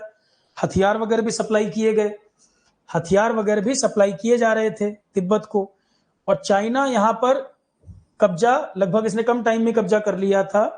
और पूरे वर्ल्ड के सामने क्या मैसेज गया कि तिब्बत तो चाइना का, कई कंट्री क्या सब, जैसे इंडिया का स्टैंड क्या था तिब्बत के ऊपर। अब इंडिया के पास दो बातें, कुछ इंटेलेक्चुअल कह रहे थे कि तिब्बत के मामले में इंडिया को बोलना चाहिए, कुछ इंटेलेक्चुअल कह रहे थे कि तिब्बत में इंडिया को इंटरवीन करना चाहिए, बोलना चाहिए, क्योंकि तिब्बत हमारे चाइना के बीच में बफर जोन है, बफर जोन है। तो नेहरू ने कहा कि जब तक वो मैकमोहन लाइन का वायलेशन नहीं कर रहा तब तक हम क्यों बोलेंगे। और तिब्बत तो कहीं ना कहीं उन्हीं का एरिया हुआ करता था, वो अपना ही एरिया वापस ले रहे हैं। और नेहरू को भी कन्विंस करने में वीके कृष्ण मेनन का रोल था।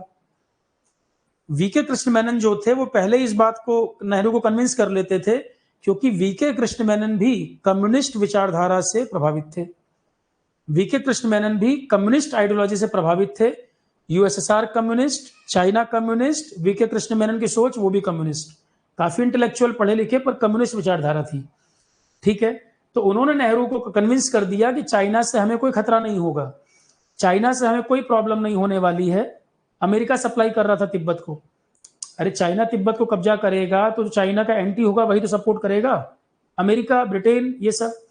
पर आगे जाके अमेरिका, ब्रिटेन वगैरह, जैसे ब्रिटेन खासकर, अमेरिका तो नहीं, ब्रिटेन खासकर अपने इकोनॉमिक बेनिफिट में लग गया, चाइना के साथ गोलमोल बात करने लगा, उसको व्यापार भी करना है, रिलेशन अच्छे भी करने हैं और अमेरिका की हाँ में हाँ भी मिलाना है। तो ब्रिटेन का बड़ा ढुलमुल रवैया रहा। ठीक है, तो तिब्बत के मामले में अमेरिका वगैरह ने बात उठाई, पर इंडिया ने इसके ऊपर विरोध नहीं किया। जो सबसे बड़ी गलती नेहरू की रही कि तिब्बत के मामले में हमने विरोध नहीं किया। एक बात बताओ, चाइना ने कहा कि तिब्बत हमारा इंटरनल मैटर है, तिब्बत हमारा ही हुआ करता था और तिब्बत हम अपना एरिया वापस ले रहे हैं।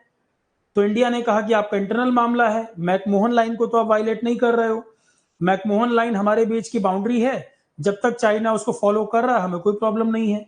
तो नेहरू का ये स्टैंड था, मैकमोहन लाइन जब तक वायलेट नहीं हो रही हमें कोई दिक्कत नहीं और हमें चाइना से रिलेशन अच्छे रखने हैं। तो जब तुम तिब्बत के मामले पर चाइना को एक तरह से रिकॉग्निशन दे रहे थे कि तुम्हारा इंटरनल मामला है, हम उसमें इंटरवीन नहीं करेंगे, तो उसी समय कश्मीर पर भी क्यों नहीं अप्रूवल ले लिए। जब तुम तिब्बत को इंटरनल मामला मान के चाइना को एक्सेप्ट कर लिए वहां पर, तो फिर कश्मीर के मामले पे भी चाइना का स्टैंड क्लियर करा लेते उसी समय। आज उसी कश्मीर के ऊपर चाइना कहता है कि पाकिस्तान भी उसमें एक पार्टी है। तिब्बत के मामले में चाइना कब्जा कर लिया, आज कोई इस पर क्वेश्चन रेज नहीं कर रहा। उसी तरीके से कश्मीर का मामला भी, जो हमारा, चाइना को भी तो अप्रूवल देना चाहिए था कश्मीर पर, जैसे तिब्बत उनके लिए वैसे कश्मीर हमारे लिए। पर यह नेहरू की फेल्योर था, क्योंकि नेहरू उस बात को बीच में नहीं ला पाए, कश्मीर वाले मामले को भी ले आते तो अच्छा हो जाता। ठीक, तो तिब्बत को तो इंटरनल मामला बोल दिया, उस पर इंडिया ने कुछ नहीं बोला और उल्टा यही कह दिया कि इन्हीं का इंटरनल पार्ट था, इन्होंने वापस ले लिया है और चाइना हमारी बाउंड्री में तो घुस नहीं रहा क्योंकि मैकमोहन लाइन को फॉलो कर रहा है। ठीक, चाइना कभी भी क्लियर बात नहीं करता, उसका स्टेटमेंट हमेशा एम्बिगुअस होता है, हमेशा एम्बिगुअस बात करता है, वो कभी क्लियर कट बात नहीं करता, हमेशा स्कोप छोड़ देता है बीच में कोई ना कोई। ठीक है, इफ एंड बट वाली गुंजाइश हमेशा रखता है, वो क्लियर स्टेटमेंट कभी नहीं बोलता।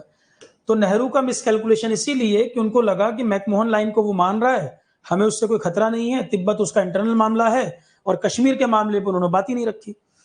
अब इसके बाद हुआ क्या, 1954, अब इंडिया का एक पर्सन थे के.एम. पनीकर, ये चीन में भारत के राजदूत थे, और प्रो चाइना थे। इनकी भी जो आइडियोलॉजी थी चाइना से बड़ी प्रभावित थी। वीके कृष्ण मेनन नेहरू के सलाहकार, के.एम. पनीकर दोनों चाइना से प्रभावित, ठीक है। के.एम. पनीकर राजदूत थे। 1952 में नेहरू ने इनसे कहा कि वहां पर जो ये पार्टी थी, जो उनकी कम्युनिस्ट पार्टी चाइना वाली, उसका हेड तो यही था माओ, प्रेसिडेंट तो नहीं, चेयरमैन बोलते थे, सिंगल पार्टी चलती है ना वहां, सिंगल पार्टी सिस्टम है वहां, तो आप प्रेसिडेंट के इक्विवेलेंट बोल सकते हो, आप इसको प्रेसिडेंट कह लो। चेयरमैन वैसे पोस्ट थी, आप इसको प्रेसिडेंट कह लो। और पीएम झाउ इनलाई, प्रेसिडेंट ये था, झाउ इनलाई पीएम था। 1954 में ये पीएम बना है, 1954 में झाउ इनलाई पीएम बना। तो के.एम. पनीकर 1952 में इनसे कहा गया कि चाइना में जो प्रीमियर है उनसे बात करो, और ये अंदाजा लो कि बाउंड्री को लेकर वो क्या सोचते हैं।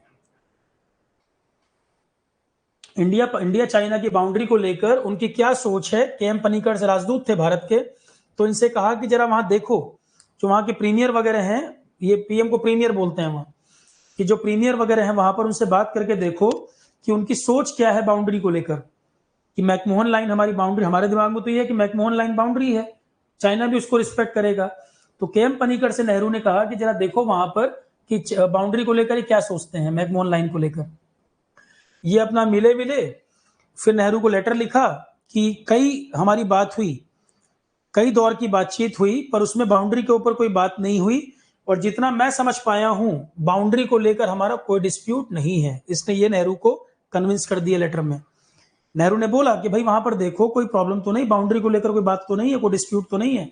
तो के.एम. पनीकर ने नेहरू को कन्विंस कर दिया कि हमारी बात तो हुई, चाइना में राजदूत थे, और बाउंड्री के ऊपर कोई चर्चा नहीं हुई, और पूरी डिस्कशन, पूरी मेरे अपने अनुभव से मुझे समझ आ रहा है कि हमारे चाइना के बीच में बाउंड्री का कोई मुद्दा नहीं है, वो मैकमोहन लाइन को ही एक्सेप्ट करके बैठे, कोई विरोध नहीं है। इसने नेहरू को कन्विंस कर दिया। 1952 की बात कर रहा हूं मैं। तो नेहरू को कैसे पता चलेगा, वो तो प्रयास कर ही रहे हैं ना अपनी तरफ से। भाई एक तो देखो, मैंने बताया ताइवान मुद्दे पे गलती की, क्योंकि चाइना इंडिया को साथ लेकर चलना चाहते थे, ये पहली मिस्टेक। तिब्बत जब कब्जा हो रहा था, वो नहीं समझ पाए इस बात को, जब तिब्बत की ऑटोनोमी वो मान रहे थे, तो कश्मीर की बात भी करनी चाहिए थी, यहां चूक हुई, दूसरी गलती नेहरू की। यूएन में सिक्योरिटी काउंसिल में तो नेहरू की गलती नहीं है, बल्कि वो समझदारी थी, वहां सीट नहीं मिल सकती थी आपको। ब्रिटिशर्स बड़े समझदार लोग थे, उन्होंने क्या कहा था, ब्रिटिशर्स ने यह बोला कि तिब्बत की ऑटोनोमी, चाइना की सोवर्निटी हम तब मानेंगे जब चाइना तिब्बत की ऑटोनोमी को मानेगा। मैकमोहन लाइन जब ड्रॉ की थी, मैकमोहन लाइन वगैरह जब ड्रॉ हुई थी, तो आगे जाके जब बात आई, जब तिब्बत कब्जा नहीं हुआ था, ब्रिटिश बड़े चालाक थे। ब्रिटिशर्स ने कहा, उनको पता था कि कल को तिब्बत पे अटैक करेगा, तो ब्रिटिशर्स ने ये बात कही थी कि हम चाइना की सोवर्निटी, चाइना की इंडिपेंडेंस को तब मानेंगे जब वो तिब्बत की ऑटोनॉमी को मानेगा। उन्होंने ये बात कही, पर ब्रिटिशर्स यहां से चले गए, ब्रिटिश अपना अलग थलग हो गए, बाद में व्यापार वगैरह में लग गए। पर ये जो इंडिया का स्टैंड था उसके ऊपर, इंडिया उस चीज को मेंटेन नहीं कर पाया, क्योंकि उन्होंने कहा था कि हम तुम्हारी आजादी तब मानेंगे चाइना की जब तिब्बत की ऑटोनॉमी को मानोगे, कि मतलब तिब्बत पर अटैक नहीं करोगे। पर वो चीज मेंटेन रह नहीं पाई आगे जाकर। तो एक तो के.एम. पनीकर से धोखा हुआ, दूसरा वीके कृष्ण मेनन, गलती उनसे हुई। ये आ गए हम 1952 तक। 1954 में इंडिया चाइना के बीच, अब देखो रिलेशन ठीक चल रहे हैं, कहीं भी वो ऐसा जाहिर नहीं कर रहा कि प्रॉब्लम हो, तो रिलेशन ठीक चल रहे हैं। नेहरू को भाई लग रहा है ये सब कुछ सही है। आज अगर ये पॉलिसी वर्क कर जाती तो सब लोग तारीफ कर रहे होते, पर गलती हुई तो क्रिटिसिज्म भी हो रहा है। भाई तारीफ है तो क्रिटिसिज्म भी है। ये चीज वर्क कर जाती तो बड़ा अच्छा हो जाता, वर्क नहीं की तो युद्ध झेलना पड़ा हमें। तो 1954 पर एसी रूम में बैठ के आसानी से एक लाइन में कह देना गलती है। जब आप इतने बड़े लेवल पे काम करोगे और आप अच्छा सोच के चल रहे हो, काम होंगे तो गलतियां भी होंगी। ऐसा नहीं कि आप एसी रूम में बैठ के आराम से एक लाइन में आप नेहरू को क्रिटिसाइज कर दें।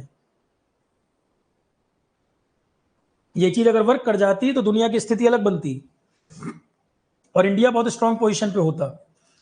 तो 1954 पंचशील का समझौता हुआ इंडिया चाइना के बीच, बिटवीन नेहरू एंड झाऊ इनलाई, इन दोनों के बीच पंचशील का समझौता हुआ। इसमें 5 रूल बनाए गए, शांति के 5 नियम बनाए गए। हिंदी चीनी भाई भाई के नारे दिए गए। नेहरू चाइना गए, बड़ा जबरदस्त स्वागत हुआ चाइना में नेहरू का। तो हिंदी चीनी भाई भाई के नारे दिए गए, पंचशील का समझौता हुआ जिसमें 5 पॉइंट तय हुए थे। हम शांति रखेंगे, एक दूसरे के अटैक नहीं करेंगे। तो सब कुछ तो ठीक चल रहा है, तो नेहरू को कैसे लगेगा कि चाइना बिट्रे कर देगा? नेहरू को ये कैसे मालूम चलेगा कि बिट्रे कर देगा? के.एम. पनिकर को भेजा, ये कह रहे हैं सब ठीक चल रहा है। वीके कृष्ण मेनन रक्षा मंत्री हैं, वो भी कह रहे हैं सही चल रहा है। पंचशील का समझौता हो गया, शांति के 5 प्रस्ताव हो गए। झाऊ इनलाई इंडिया आया, उसका जबरदस्त स्वागत। नेहरू वहां गए, वहां जबरदस्त स्वागत। तो ये तो 1962 घटना होने के बाद आपको पता चल रहा है क्या हुआ, कि किसके चाइना के मन में धोखा था करना। ठीक है, तो पंचशील के समझौते इंडिया चाइना के बीच हुए जिसमें 5 नियम बने। एग्जाम का क्वेश्चन क्या है, 4 ऑप्शन दे देगा, इनमें से कौन पंचशील में नहीं लिखा था? 28 अप्रैल को साइन हुआ था 1954 में। पंचशील के 5 समझौते, 5 नियम क्या थे? एक था mutual respect for each other territorial integrity. Panchsheel के 5 समझौते 28 अप्रैल 1954 को हुआ sign. Mutual respect for each other territorial integrity and sovereignty, एक दूसरे की अखंडता और संप्रभुता को सम्मान करेंगे, मतलब अटैक नहीं करेंगे। एक दूसरे के इंटरनल मामलों में दखल नहीं देंगे, एक दूसरे के इंटरनल मामलों में दखल नहीं देंगे। 1962 में चाइना ने जब इंडिया पे अटैक किया तो इंडिया ने क्या कहा कि पंचशील का वायलेशन कर दिया आपने, तो यहां तो बात हुई थी अटैक नहीं करेंगे। तो चाइना ने कहा तुमने भी तो दलाई लामा को बाद में शरण देकर 1956 में तुमने शरण नहीं दी थी, पर 1958-9 के आसपास तुमने दलाई लामा को शरण दिया, तो तुमने भी तो तिब्बत के मामले में कहना का इंटरवीन कर दिया, तुमने भी तो इंटरनल अफेयर में दखल दे दिया। ठीक है, तो इंडिया ने कहा कि तुमने पीस को वायलेट किया, पंचशील के समझौते को वायलेट किया। चाइना ने कहा कि तुमने इंटरनल अफेयर्स में दखल दिया, क्यों तुम दलाई लामा को सपोर्ट कर रहे हो? ठीक है, ये कारण बन गया। अब ये 5 नियम पंचशील में क्या लिखे थे 1954 में? एक दूसरे की संप्रभुता का सम्मान करें, एक दूसरे के इंटरनल मामलों में दखल ना दे, इक्वल और म्यूचुअल बेनिफिट वर्किंग रिलेशन, दोनों का फायदा हो ऐसे रिलेशन मेंटेन करें, नॉन एग्रेशन हो, पीसफुल कोएग्जिस्टेंस हो, शांतिपूर्वक हम रहेंगे। ठीक है, ये पंचशील में तय हुआ था। तो नेहरू वहां यात्रा पे गए, बहुत सम्मान मिला, हिंदी चीनी भाई भाई के नारे लगे, सब अच्छा हुआ, यहां तक सारी बात सही रही। 1955 में आ जाते हैं। 1955 में 29 एफ्रो एशियन कंट्रीज का एक सम्मेलन हुआ जिसे कहते हैं बांडुंग कॉन्फ्रेंस। इसे कहा जाता है बांडुंग कॉन्फ्रेंस। इंडोनेशिया में एक जगह है बांडुंग। बांडुंग कॉन्फ्रेंस इंडोनेशिया में एक जगह है, यहां पर कॉन्फ्रेंस हुआ। 29 Afro Asian countries were participated.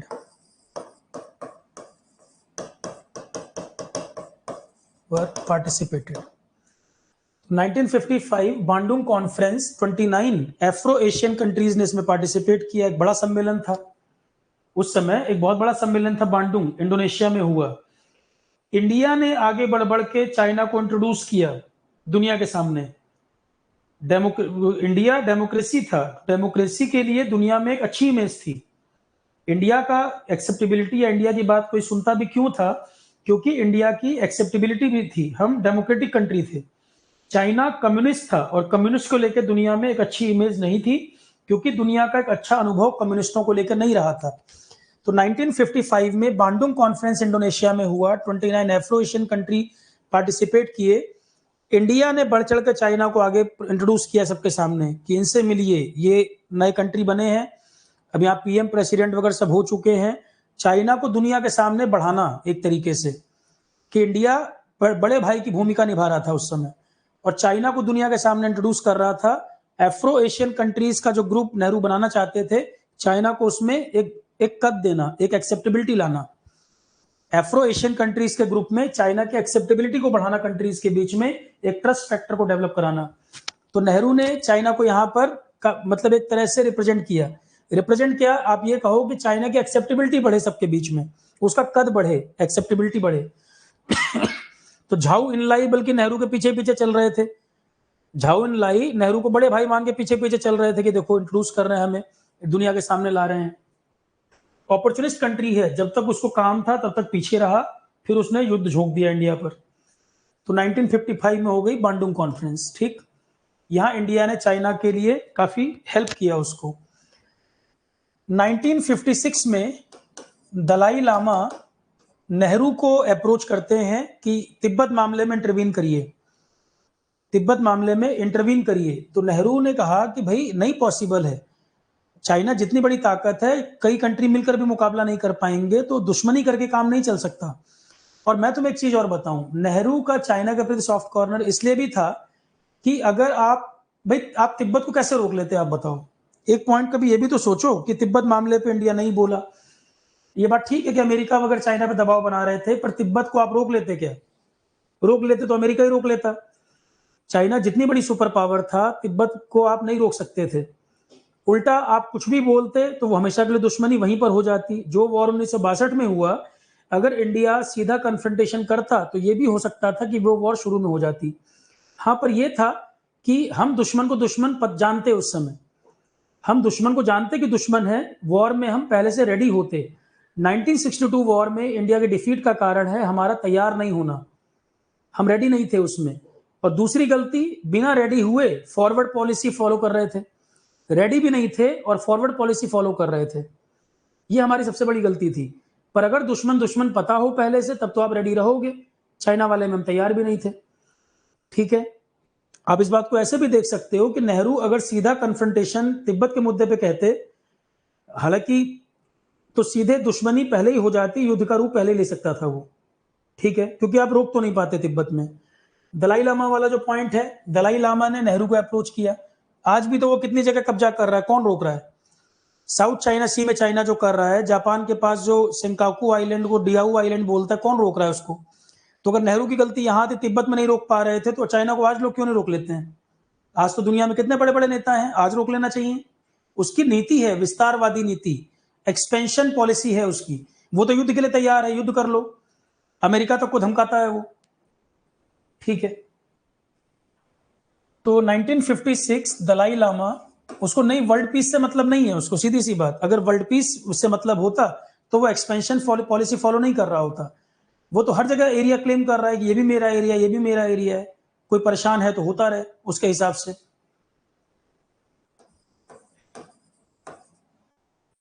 और नेहरू का यह मानना था कि अगर इंडिया चाइना कन्फ्रंटेशन हो जाएगा तो ये तीसरा विश्व युद्ध का रूप ले लेगा। उनका यह भी मानना था कि इंडिया चाइना कन्फ्रंटेशन अगर होगा तो ये थर्ड वर्ल्ड वॉर की तरफ चली जाएगी बात, उनका यह भी मानना था। ठीक है, तो दलाई लामा अप्रोच नेहरू,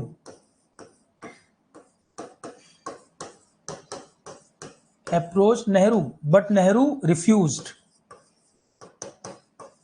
इंटरवीन करने से इन्होंने मना कर दिया, दलाई लामा को शरण भी नहीं दी।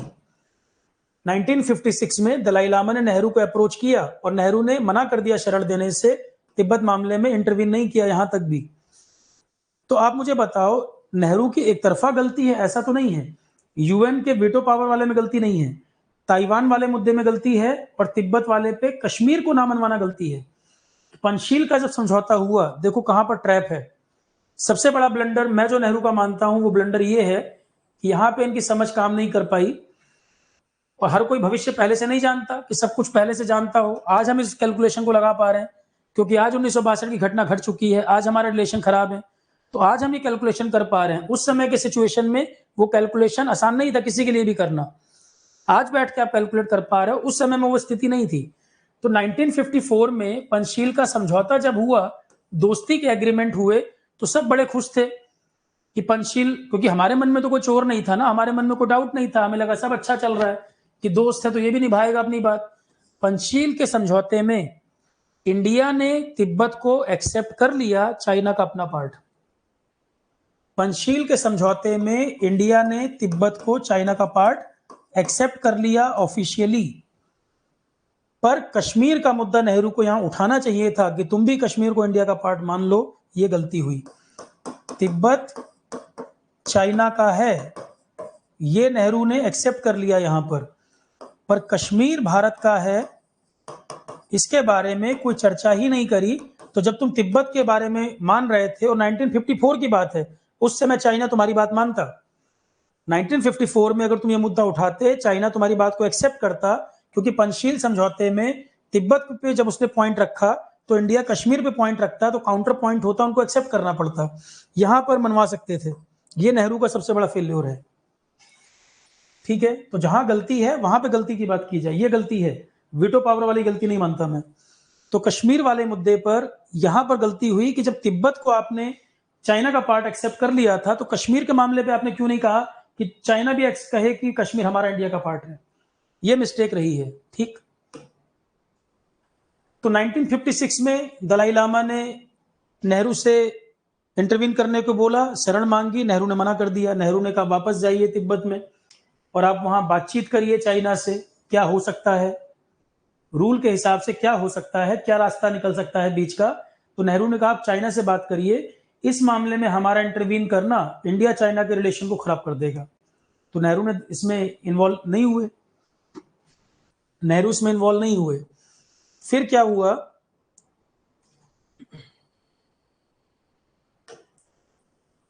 फिर ईयर आया 1957। अब इसमें एक बड़ी घटना घटी, 1957 आ गया, यहां पर एक बड़ी घटना घटी। इसमें क्या हुआ, चाइना ने एक रोड बनाई जो अक्साई चीन से होकर गुजरती है। चाइना ने एक रोड तैयार किया अक्साई चीन से होकर, और अक्साई चीन उस एरिया में पड़ता है, मैकमोहन लाइन के पीछे हमारे एरिया में पड़ता है। अक्साई चीन का एरिया मैकमोहन लाइन के हिसाब से वो हमारे एरिया में पड़ता था, और वहां से इन्होंने रोड निकाल दी। वहां के न्यूज़पेपर में खबर छपी 1957 में कि हाईवे हमने कंप्लीट कर दिया है, अक्साई चीन से होकर गुजर रहा है। अब सैटेलाइट कंसेप्ट वगैरह या आप इमेज से ट्रैक कर लोगे या कोई जाके देखेगा, जिस तरह का वो एरिया है, एक्सेसिबिलिटी नहीं है, पूरा दुर्गम पहाड़ों का क्षेत्र है, तो वहां पर जाना भी पॉसिबल नहीं। पर अखबार में खबर छपी चाइना के कि अक्साई चीन से हमने एक रोड निकाल दी है। अब ये जब इंडिया में पता चला, ये खबर जब पता चली, पैर के नीचे से जमीन खिसक गई, क्योंकि चाइना की इंटेंशन ये है, वो अक्साई चीन से रोड निकाल रहा है, ये खबर सुनते ही हालत खराब, ये अक्साई चीन है। तो मैकमोहन लाइन का तो वायलेशन हो गया ये, कि हम मान के चल रहे थे कि चाइना मैकमोहन लाइन को रेफरेंस मानेगा, मैकमोहन लाइन के इधर के एरिया में एंटर नहीं करेगा। अक्साई चीन के एरिया से हाईवे निकालना, अक्साई चीन के एरिया से हाईवे निकालना, ये मैकमोहन लाइन का सीधा सीधा वायलेशन था। अब नेहरू के जो भ्रम था, जो ड्रीम था, वो टूट गया कि वो जो कोशिश कर रहे थे चाइना को साथ रखने की, एक नॉन अलाइन ग्रुप बनाने की, एफ्रो एशियन कंट्रीज को रिप्रेजेंट करने की, उनको समझ आ गया कि अब वो चीज नहीं काम कर रही है, चाइना कब्जा करने की तरफ बढ़ रहा है और वो किसी भी रूल को मान नहीं रहा है, मैकमोहन लाइन वगैरह को मान नहीं रहा है। तो नेहरू ने एक लेटर लिखा झाउ एनलाई को, चाइना को लेटर लिखा कि भाई मैं ये मानता हूं कि मैकमोहन लाइन ही हमारे बीच में सीमा रेखा है, कभी आज तक हमारे बीच में इसको लेकर कोई डिस्प्यूट तो हुआ नहीं। तो चाइना ने ये कहा कि आप एक तरफा माने बैठे हो, मैंने कब यस किया है कि मैकमोहन लाइन को अप्रूवल दे रहा हूं, मान रहा हूं। मैकमोहन लाइन तो ब्रिटिशर्स ने जबरदस्ती खींची थी, हमने तो साइन भी नहीं किया था। चाइना ने बोला, नेहरू ने लेटर लिखा कि चाइना को कि हम तो मैकमोहन लाइन को ही मानते हैं हमारे बीच में बाउंड्री, और हमारा कोई डिस्प्यूट तो रहा नहीं है। तो चाइना ने कहा कि अच्छे रिलेशन रहे हैं, कभी हमें जरूरत ही नहीं पड़ी कि हम उस पर कोई बात करें, कोई ऐसा टाइम ही नहीं आया, कोई जरूरत नहीं थी।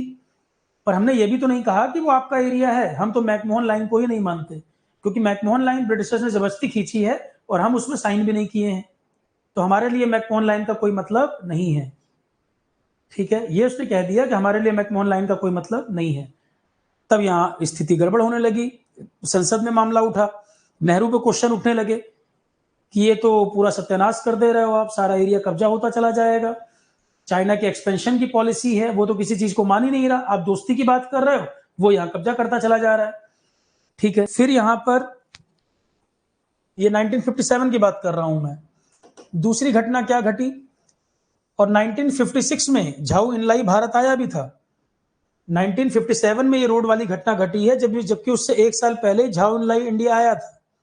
ठीक है, इसके बाद 1959 में एक गलती नेहरू ने और की। 1959 में क्या गलती की, 57 में वो रोड निकाल चुका था, अक्साई चीन से वो रोड कंप्लीट कर चुका था। अब चाइना को लेकर भ्रम टूटा, मोहभंग हुआ नेहरू का। अब वो तिब्बत को लेकर क्या उनके दिमाग में चल रहा था, या वो तिब्बत मामले में इन्वॉल्व होना चाह रहे थे। पंचशील में आप तिब्बत को अप्रूवल दे चुके थे, अब ये तिब्बत मामले में इन्वॉल्व होने लगे यहाँ पर, ये दूसरी गलती। तो मतलब अपने ही जाल में उलझ गए, अपना जो उन्होंने एक वो बनाया उसमें उलझते चले गए वो एक के बाद एक। और 1959 में अब पटेल जैसा विजनरी लीडर उस समय था नहीं उनके पास, जो उनको सही दिशा दे पाता। वो तो कैलकुलेशन ठीक कर रहे थे, कैलकुलेशन सारी गलत होने लगी। जब चीज गड़बड़ होती है ना, तो बैक टू बैक सब गड़बड़ होती चली जाती है। 56 तक आप देख रहे हो सब कुछ सही चल रहा है, इंडिया के साथ अच्छा चल रहा है, और जब एक बार कोई चीज गड़बड़ होती है तो गड़बड़ होती चली जाती है, खराब से खराब होता चला जाता है। तो 59 में दलाई लामा, अब 57 58 में तिब्बत में फिर से वायलेंस वगैरह होने लगा, दलाई लामा फिर से भारत आए, नेहरू उनको रिसीव करने गए, मसूरी में उनसे मिले। 1958 के आसपास 57 58 में तिब्बत में फिर वायलेंस होने लगा, दलाई लामा को भाग के भारत आना पड़ा, नेहरू उनको रिसीव करने गए और उनसे मीटिंग की मसूरी में। अब नेहरू ने मीटिंग की और दलाई लामा ने फिर से वही राग अलापा कि इंडिया को इंटरवीन करना चाहिए। अब चाइना उस समय भड़क गया, क्योंकि चाइना उस समय तिब्बत में चल रहा था इशू, वहां वायलेंस वगैरह हुआ, दलाई लामा मेन हेड है वहां के, वो भाग के इंडिया चले आए।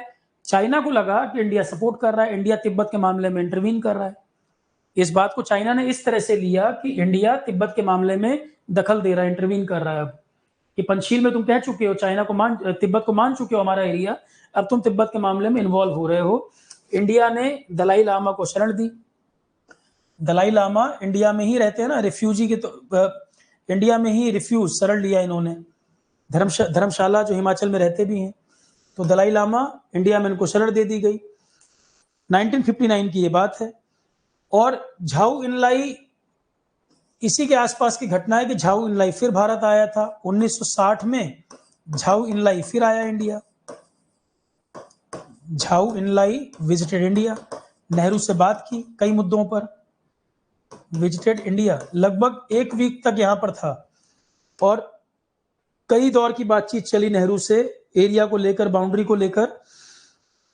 अब जैसे अक्साई चीन का एरिया है, ये क्या बोला इसने, झाऊ इनलाई ने बोला कि वैसे तो तवांग भी हमारा क्षेत्र है, वैसे तो तवांग का एरिया हमारा एरिया है, अरुणाचल के कई एरिया पे क्लेम करते थे। तो इन्होंने बोला कि देखो बाउंड्री जो है मैकमोहन लाइन तो है नहीं, वो अंग्रेजों ने खींची थी, वो बाउंड्री नहीं है, पहली बात तो ये। दूसरा, अक्साई चीन में जहां हमने ये हाईवे वगैरह बना रखा है, बाउंड्री उसके पीछे जाएगी, बाउंड्री उसके पीछे है, ये बाउंड्री नहीं है। अक्साई चीन वाला जो एरिया जहां हाईवे वगैरह बना चुके थे, उसको ये अपने एरिया में माने और कहे कि तवांग वाला जो एरिया है वो इंडिया वहां अपना आना जाना प्रशासन जारी रखे, हमें दिक्कत नहीं है। तवांग का जो एरिया है वो इंडिया के कंट्रोल में रहे, पर अक्साई चीन वाला जो एरिया है वो हम उस पर रूल कर रहे हैं, वो हमारे कंट्रोल में है। मतलब बाउंड्री को एक तरह से रीडिफाइन करना। ठीक है, तो झाऊ इनलाई 1960 में जब इंडिया आया है, नेहरू से लगातार इनकी बात हुई है, 20 घंटे से भी ज्यादा की बातचीत हुई, पर कंक्लूजन नहीं निकला, क्योंकि अक्साई चीन वाले मामले पे कंप्रोमाइज नहीं करने को तैयार था, ये अपना एरिया मान रहा था। तवांग वाले पे बोला कि चलो इंडिया का कंट्रोल रहे, ठीक है, अरुणाचल के कुछ हिस्से इंडिया के कंट्रोल में रहे। तो कोई नतीजा नहीं निकला। नेहरू यहां तक अपना मन बना चुके थे, उन्होंने कहा किसी भी तरह का कंप्रोमाइज नहीं होगा। नेहरू ने यह कहा कि अगर अक्साई चीन चला गया हमारे पास से तो फिर मैं प्रधानमंत्री नहीं रह सकता, मैं रिजाइन कर दूंगा।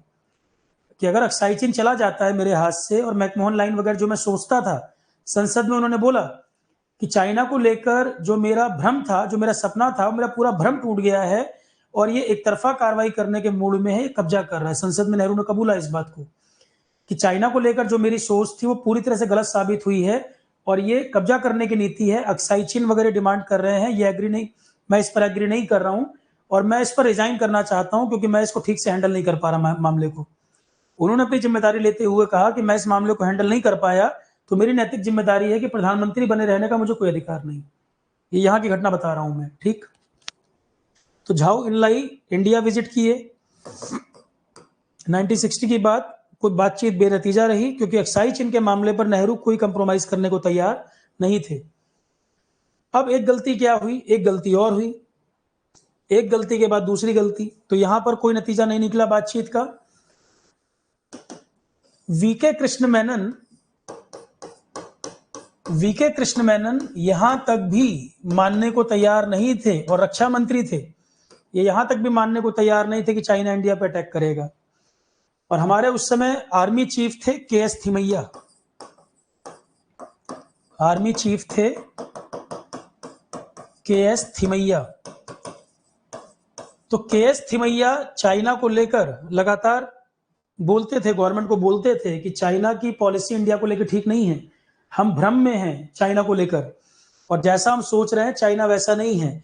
वीके कृष्ण मेनन और के.एस. थिमैया में नहीं बनती थी, यही रीजन था। ये कम्युनिस्ट विचारधारा के थे, प्रो चाइना आइडियोलॉजी, इनको नहीं भरोसा था कि चाइना अटैक करेगा। मैं ये नहीं बोल रहा हूं कि चाइना से मिले हुए थे, पर इनका अपना हिसाब किताब, अपनी कैलकुलेशन, अपनी समझ कहती थी कि चाइना अटैक नहीं करेगा इंडिया पर।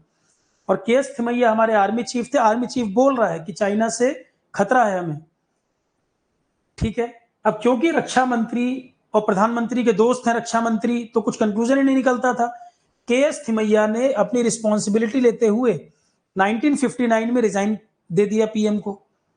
इन्होंने कहा कि मैं आर्मी चीफ नहीं रह सकता, मैं रिजाइन करना चाहता हूं। इतना ये परेशान हो गए सिचुएशन से कि आर्मी चीफ है, इंटेलिजेंस के इनपुट हैं, आईबी वगैरह बोल रही है भाई खतरा है, दिक्कत है, और रक्षा मंत्री कह रहे हैं कोई दिक्कत नहीं है। आर्मी चीफ को दिख रहा है खतरा है, वो कह भी रहे हैं बार बार खतरा है चाइना से हमें। तो इन्होंने 1959 में नेहरू को रिजाइन किया, नेहरू ने एक्सेप्ट नहीं किया। वो टीमी बोलते थे उनको, टीमी।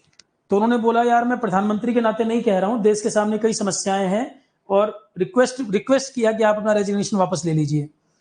तो नेहरू की रिक्वेस्ट पर उन्होंने इसको वापस किया। तो उन्होंने बोला मैं कोई प्रधानमंत्री के तौर पे नहीं कह रहा हूं, एक गार्जियन के तौर पे, बुजुर्ग के तौर पे कह रहा हूं कि आप अपना रेजिग्नेशन वापस करिए, क्योंकि अभी समय जो है बड़ा सेंसिटिव है और आप रेजिग्नेशन मत दीजिए। ये 1959 की बात है। तो 1959 आर्मी चीफ रिजाइन कर रहे थे, नेहरू ने एक्सेप्ट नहीं किया रेजिग्नेशन, इन्होंने रेजिग्नेशन वापस ले लिया। इन दोनों के डिफरेंसेस थे, इनकी नहीं बनती थी। एक नेफा का जो एरिया था, अब हुआ क्या, इन्होंने फ्रंटियर पॉलिसी अपनाई। 1960 तक आते आते Nehru adopted frontier policy, frontier नहीं सॉरी फॉरवर्ड पॉलिसी।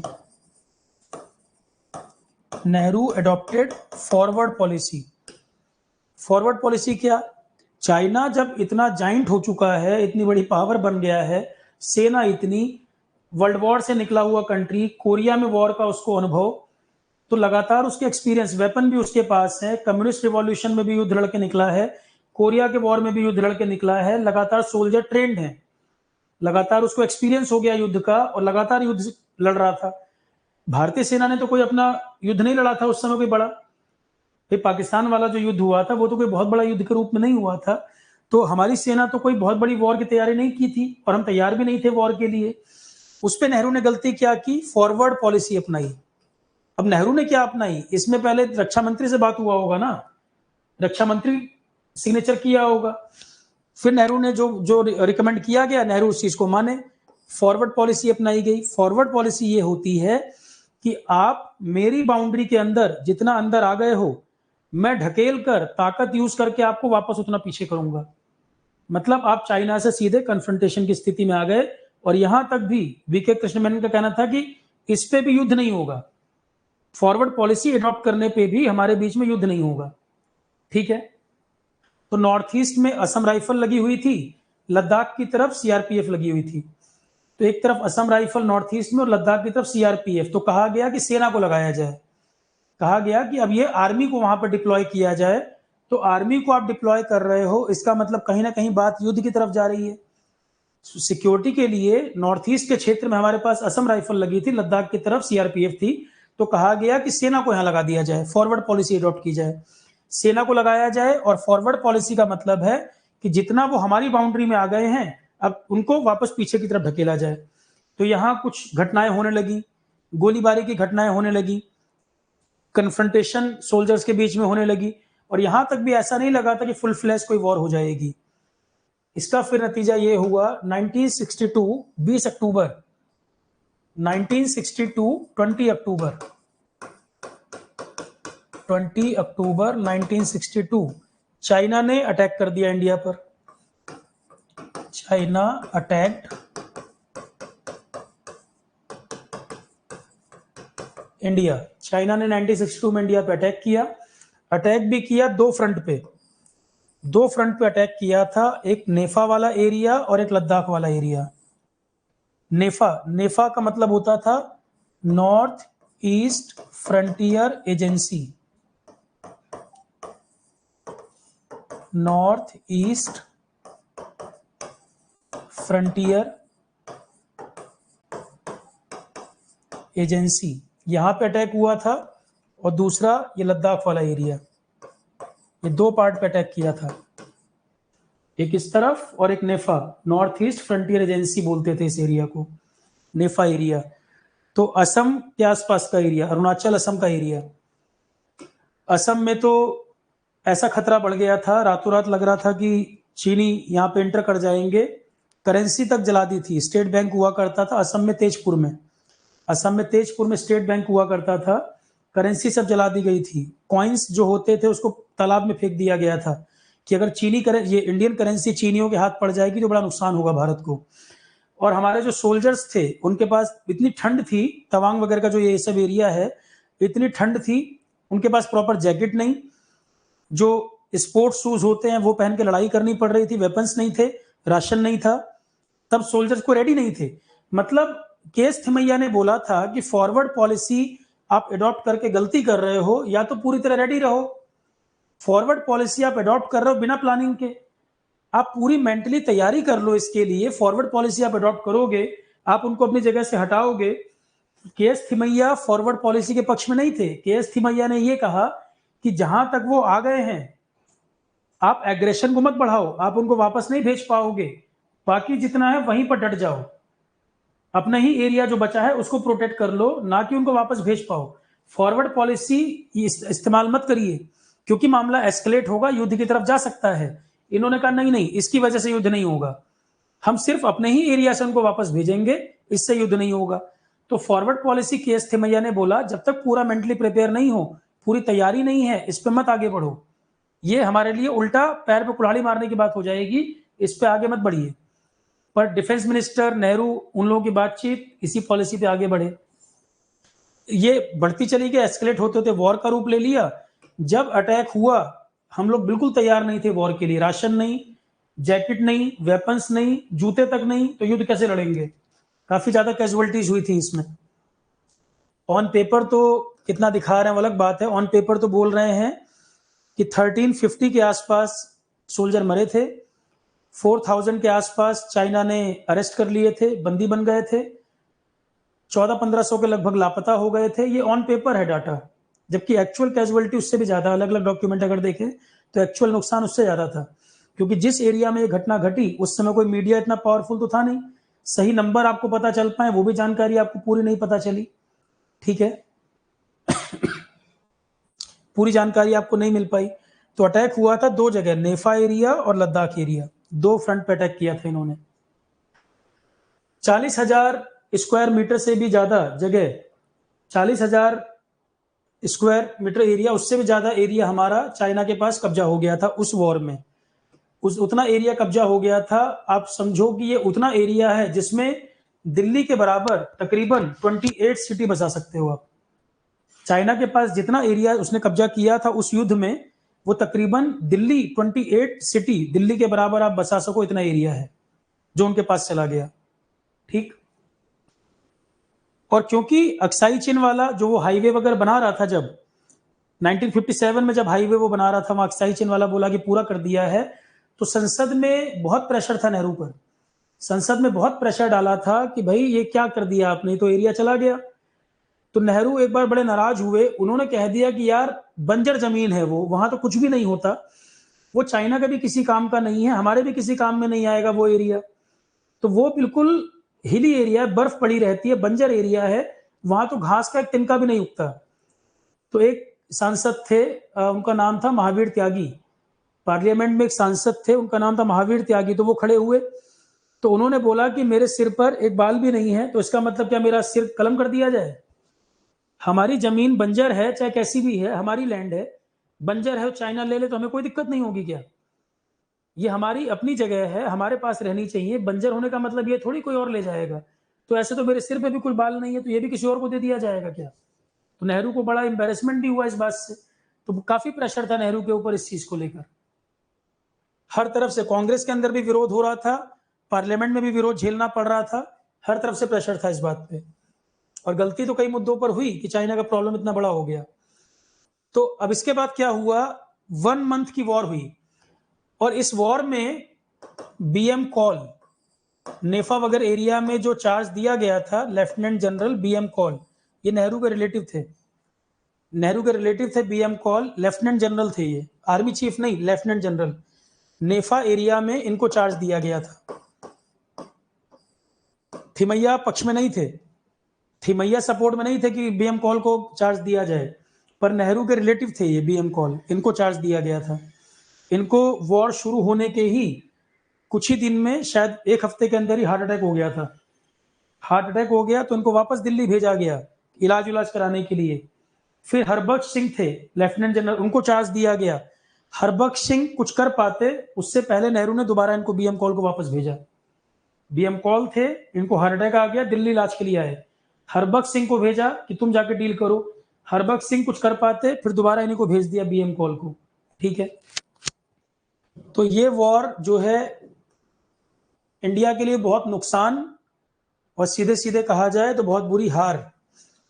डिफेंस को जो मलाल है, डिफेंस के जो ऑफिसर्स हैं उनकी बात अगर सुनोगे तो उनको एक मलाल है, और सभी को है, पूरे देश को है, कि यहां युद्ध हुआ ही नहीं। हमें मलाल इस बात का है 1962 वॉर में कि युद्ध हुआ ही नहीं है। हम रेडी नहीं थे, हमारे पास राशन नहीं, जूते नहीं, पता ही नहीं है वॉर होनी है, तो बिना तैयारी के वॉर हो गई।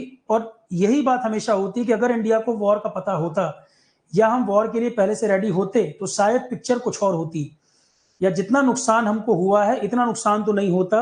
हार जीत युद्ध में एक अलग बात है, पर अगर मुकाबला होता प्रॉपर, बकायदा हम भी रिप्लाई करते, तो एक अलग स्थिति बनती। जो एक सेटबैक है, मान लो युद्ध हुआ ही ना हो, कि 10 लोग मिलकर एक व्यक्ति से झगड़ा करें, झगड़ा नहीं हुआ ना, सामने वाला व्यक्ति भी रेडी रहे, युद्ध के लिए पता हो, तो हार जीत समझ में आती है। पर हम रिप्लाई ही प्रॉपर नहीं कर पा रहे, हमारे पास कुछ बेसिक रिसोर्सेज नहीं है, तो युद्ध कहां हुआ? वो तो एक तरफा बात हुई। जबकि उसके बाद 1967 के आसपास एक घटना घटी थी, इसका कम जिक्र करते हैं लोग। 1967 या 66 के आसपास एक घटना घटी थी, उसमें एक इंडियन फोर्स की टुकड़ी थी और एक चाइनीज की टुकड़ी थी। इंडियन सोल्जर कम थे, चाइनीज ज्यादा थे, मार मार के भगा दिया था उनको इंडियन ने। 67 के आसपास की घटना है, जिसमें इंडियन सोल्जर कम थी और चाइना वाले ज्यादा थे, उनको पीट पीट के भगा दिया था वहां से, क्योंकि रेडी थे। 62 वॉर के बाद हम मेंटली रेडी हो गए थे कि ये स्थिति बन सकती है। ठीक है, 62 के पहले नहीं क्लियर था कि युद्ध जैसी स्थिति बनेगी, बाद में ये पता था कि चीन एनिमी के तौर पे हमने उसको देखा। 20 नवंबर को, एक महीने बाद, ठीक एक महीने बाद, झाऊ इनलाई ने इंडियन एम्बेसडर को बुलाया, इंडियन राजदूत को बुलाया, और सीज फायर अनाउंस कर दिया कि जितना एरिया कब्जा कर गए उतना तो कर ही गए। सीज फायर अनाउंस कर दिया इंडियन एम्बेसडर को बुला के, और एक तरफा वॉर को रोक दिया। एक तरफा उसने वॉर को रोक दिया।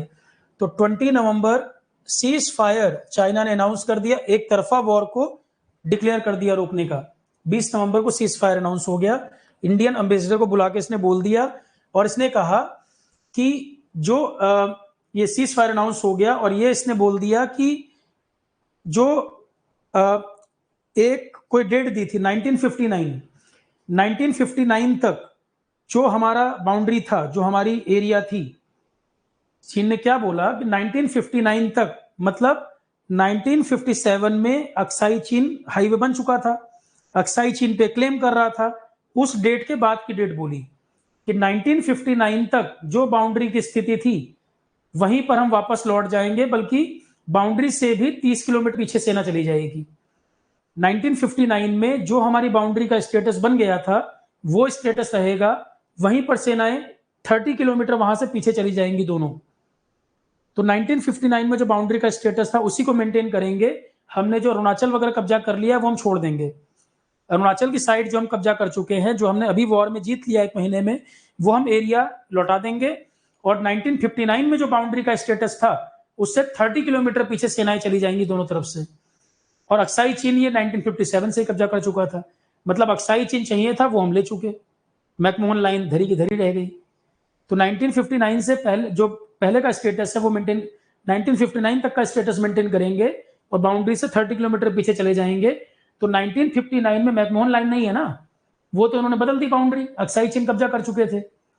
1959 में तो मैकमोहन लाइन की बात ही खत्म कर दी थी, इन्होंने कब्जा कर चुके थे अक्साई चीन, उसी पर लड़ाई थी।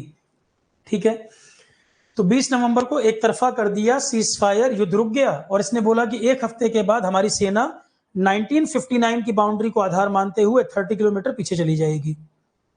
पर इसके बीच में एक पॉइंट लोग मिस कर देते हैं। नेहरू ने 2 लेटर लिखे थे। अब मैं थोड़ी सी आपको अलग बात बता रहा हूं। अमेरिका में एक पर्सन था कैनेडी का बड़ा क्लोज, कैनेडी का बड़ा क्लोज पर्सन था, नेहरू से दोस्ती थी उसकी, प्रो इंडियन था वो, उसकी जो सोच थी वो नेहरू से बहुत मैच करता था, प्रो इंडियन पर्सन था। नेहरू ने 2 लेटर लिखे थे कैनेडी को। अब सुनो ध्यान से, नेहरू ने लिखे थे जॉन एफ कैनेडी को 2 लेटर कि नेहरू का ड्रीम क्या था, हम ना तो अमेरिका के साथ जाएंगे ना यूएसएसआर के साथ जाएंगे। पर 1962 वॉर में, अब आप सोच रहे होगे ना अचानक सीज फायर क्यों कर दिया इसने 20 नवंबर को, तो इंटरनल बात बताता हूं मैं क्या था, क्यों किया। नेहरू ने 2 लेटर लिखे। अब ये बहुत कम जगह आपको जानकारी मिलती है, जो बड़े बड़े हिस्ट्रियंस वगैरह हैं उन्होंने इस पे काम किया है, उन्होंने बताया है। 2010 के आसपास बहुत लंबे समय तक लेटर पब्लिश नहीं हुए थे, कॉन्फिडेंशियल रखे गए थे, इंडिया में भी रिकॉर्ड में नहीं मिले थे, अमेरिकन आर्काइव में पड़े हुए थे। तो 2010 के आसपास शायद रिलीज हुआ था, डेट एग्जैक्ट नहीं याद है मुझे, लगभग 2010 के आसपास ये जानकारी पता चली। तो नेहरू ने 2 लेटर लिखे थे जॉन एफ कैनेडी को। पहले लेटर में तो नहीं, दूसरे लेटर में नेहरू ने एयरक्राफ्ट वगैरह की डिमांड की थी, अमेरिका से एयरक्राफ्ट वगैरह की डिमांड की थी कि हमें वेपन्स वगैरह दिए जाएं। अब नेहरू की पर्सनैलिटी जो थी उसके हिसाब से अब ये बात लोगों को एक्सेप्ट ही नहीं हो पाती है कि एक तरफ तो अमेरिका से दूरी बना रहे थे, चीन को लेकर ही पैरवी कर रहे थे, अब अमेरिका से सपोर्ट मांगनी पड़ रही है। तो 2 लेटर लिखे थे जॉन एफ कैनेडी, और इनका जो 7 एयरक्राफ्ट कैरियर, उसको बोलते हैं 7 फ्लीट, जो इनका एक वो है ना फ्लीट है अमेरिकी बेड़ा, जो वो नौसेना का 7 शिप है, उसके अंदर 7 शिप हैं बड़े बड़े, रोनाल्ड रीगन वगैरह नाम है उनके। तो जो फ्लीट है अमेरिका का 7 जहाजों का जंगी बेड़ा है वो, ये बंगाल की खाड़ी में नेहरू ने कहा कि भेजिए, और एयरक्राफ्ट वगैरह भी हमको दिए जाए, हेलीकॉप्टर एयरक्राफ्ट भी मिले हमको वॉर में, हम क्योंकि चाइना को हमें काउंटर करना मुश्किल हो रहा है। तो नेहरू ने 2 लेटर लिखे थे जॉन एफ कैनेडी को, और कैनेडी ने पहले में तो नेहरू ने जिक्र नहीं किया, दूसरे में जिक्र किया था कि एयरक्राफ्ट वगैरह में दिए जाए। तो दूसरे लेटर में इसका जिक्र नेहरू ने किया है, जो कि नेहरू की पर्सनैलिटी से बिल्कुल मैच नहीं करती है वो बात, कि अमेरिका को लेकर पहले आप जो आइडियोलॉजी रख रहे थे, बाद में आपको सपोर्ट मांगना पड़ रहा है। तो नॉन अलाइनमेंट वाला जो उनका ड्रीम था पूरी तरीके से शटर हो गया, नॉन अलाइनमेंट का जो उनका ड्रीम था पूरी तरह शटर हो गया, और हमें अमेरिका से सपोर्ट लेना पड़ गया इसमें। तो 7 फ्लीट अमेरिका वाला जो मैं बात कर रहा हूं, 7 जंगी जहाज कैनेडी ने ऑर्डर कर दिए थे कि बे ऑफ बंगाल की तरफ भेजे जाएं। अमेरिका इन्वॉल्व हो गया था वॉर में, पर चाइना को जैसे ये पता लगा कि अमेरिका का इन्वॉल्वमेंट हो रहा है, इंडियन एम्बेसडर को बुला के उसने वहीं वॉर रोक दी। इतना दिमाग लगाया इसने कि 1 मंथ वॉर चला, इंडिया को काफी नुकसान हुआ। अमेरिका जब नेहरू ने लेटर लिखा, और अच्छी बात थी कि एक व्यक्ति कैनेडी के साथ का प्रो इंडियन विचारधारा का था, तो नेहरू ने लेटर लिखे, तो कैनेडी सेकंड जब लेटर आया तो कैनेडी एग्री कर गए थे, सपोर्ट करने के तैयार हो गए। अचानक चाइना ने रातों रात सीज फायर अनाउंस कर दिया, तो और आगे एस्केलेट नहीं हुआ मामला। ये कहानी है 62 वॉर तक की। ठीक है, अब यहां से जब आप एनालिसिस करोगे इंडिया चाइना रिलेशन, आगे कभी भी कोई टॉपिक जब हम बात करेंगे तब आपको इससे पूरी कहानी समझ आएगी। ठीक है, तो अब आप बैठ के एनालाइज कर सकते हैं किसकी गलती है, कौन सही कौन गलत, ये एनालिसिस अब आप कर सकते हैं। अब ये कहानी के बाद ही अब आगे आपको साउथ चाइना सी, जो करंट के टॉपिक सारे के सारे अब यहीं से कनेक्ट होंगे। साउथ चाइना सी का क्या मुद्दा है, अभी ताइवान का क्या इशू है, ये सारी बात आपको अब यहीं से क्लियर होगी। तो आई होप 62 वॉर तक का समझ आ गया होगा। और इस वॉर से नेहरू को इतना बड़ा सेटबैक लगा, इस वॉर से नेहरू को इतना बड़ा सेटबैक लगा कि लगभग इसके 1.5 साल बाद ही नेहरू की हार्ट अटैक से डेथ हो गई। नेहरू की हार्ट अटैक से डेथ हो गई और इंडिया ने एक बहुत बड़े स्टेट्समैन, एक बहुत बड़े लीडर को खो दिया।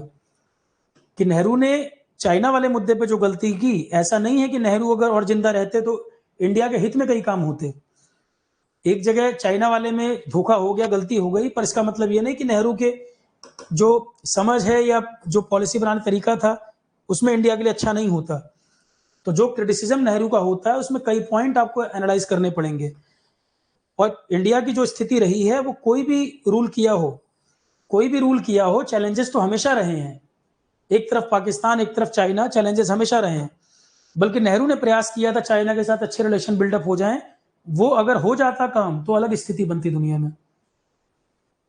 तो ये सब एरिया अक्साई चीन, ये रहा एरिया। तो हमारे बीच जो बॉर्डर बन गया, जो एरिया अक्साई चीन ये ले गए, अब हमारी जो बाउंड्री बन गई एलएसी बन गई। मैकमोहन लाइन का जो कंसेप्ट था, वो मैकमोहन लाइन तो अरुणाचल की तरफ ये वाला एरिया है, फिर इधर अक्साई चीन कब्जा हो गया, ये जो एरिया बाउंड्री बनी ये एलएसी हो गया। उधर वाला एरिया हमारा अब एलएसी हो चुका है। तो पाकिस्तान की साइड वाली एलओसी, चीन की तरफ वाला LAC, line of actual control. I hope कुछ क्लैरिटी थोड़ी बहुत हुई होगी। एलएसी ये देख सकते हो। तो ये एरिया, ये भी तो इंडिया का ही एरिया होना चाहिए, ये वाला भी एरिया इंडिया का ही होना चाहिए, पर क्योंकि चीन के पास चला गया COK, China occupied Kashmir, China occupied Kashmir, अब ये बाउंड्री हो गई LAC, line of actual control. तो ये वाली एलओसी, इधर एलओसी, इधर LAC, line of actual control. इतनी ज्यादा हाइट पर ये दौलत बेग ओल्डी, कई बार ये नाम सुनते हो, दौलत बेग ओल्डी, ये इंडिया का एयरपोर्ट है इतनी हाइट पर। चाइना के बगल में, अक्साई चीन के बगल में, यहां पर हमारा एयरपोर्ट है इतनी ज्यादा हाइट पर, दौलत बेग ओल्डी इंडिया का है ये। दौलत बेग ओल्डी लद्दाख में इतनी हाइट पर एयरपोर्ट है इंडिया का। हमारे जो प्लेन वगैरह जाते हैं वो यहीं उतरते हैं। अब C-130J हरक्यूलिस कई साल पहले इंडिया ने, बहुत हैवी प्लेन है 4 इंजन वाला, उसको उतार दिया था दौलत बेग ओल्डी पे। तो चाइना ने बोला कि यहाँ बाउंड्री पे बिल्कुल क्या करने फाइटर प्लेन, ये मतलब ये ट्रांसपोर्ट एयरक्राफ्ट है, वो ट्रांसपोर्ट एयरक्राफ्ट है एयरफोर्स का, वहां उतारा था दौलत बेग ओल्डी पे इधर। तो दौलत बेग ओल्डी क्या है, सबसे ऊंचाई पर बना हुआ हमारा एयरपोर्ट है। ठीक है। तो इस घटना के बाद 1.5 साल बाद नेहरू की हो गई डेथ, यहां पर पूरी कथा समाप्त। अब कल फिर हम इसके आगे की बात करेंगे। अब 2 पॉइंट आपके बनते हैं, ये साउथ चाइना सी का क्या मुद्दा है, क्वाड क्या चीज है। क्वाड वगैरह आप इसके बिना नहीं समझ सकते, जब तक आप चाइना की स्थिति को नहीं समझते क्वाड वगैरह समझ नहीं आता। अब ताइवान का मुद्दा हो, क्वाड हो, बड़ी आसानी से आपको समझ आ जाएंगे। ठीक है। कोई पॉइंट किसी का, कोई कुछ पूछना चाहे, कहीं कोई डाउट हो तो पूछिए। कैनेडी का एसेसिनेशन हो गया था, कैनेडी काफिले में जा रहे थे, शूट कर दिया गया था उनको। 4 अमेरिकी राष्ट्रपति ऐसे रहे जिनको मार दिया गया था। अब्राहम लिंकन को थिएटर में मार दिया गया था, कैनेडी काफिले में कॉन्वॉय जा रहा था तब उनको मार दिया गया था। तो थोड़ा सा लंबा टॉपिक लगा होगा, पर आपको मुझे लगता है समझ आया होगा पूरा मामला, कंफ्यूजन नहीं होगी मुझे जहां तक लगता है, क्लैरिटी के साथ समझ पाए होंगे। अब इसको समझने के बाद 2 बड़े मुद्दे आपने समझ लिए हैं, एक तो कश्मीर वाला, एक चाइना वाला। अब करंट की जब भी न्यूज आएगी आपको बड़ा आसान होगा समझने में। ठीक है, चलो क्लास इतना रखते हैं। अब इसके आगे फिर कल बात करेंगे, साउथ चाइना सी, सेंकाकू डियाऊ, ये सब कल बताऊंगा। अभी तो एलएसी ही बाउंड्री है ना विनाश, लाइन ऑफ एक्चुअल कंट्रोल ही है ना अभी तो। वो तो जो उस समय चाइना ने बोला था 1959 में जो बाउंड्री है उसी को मान्यता, पर उसका स्टैंड लगातार बदलता रहता है, वो अपनी बात को भी चेंज करता रहता है। ठीक है।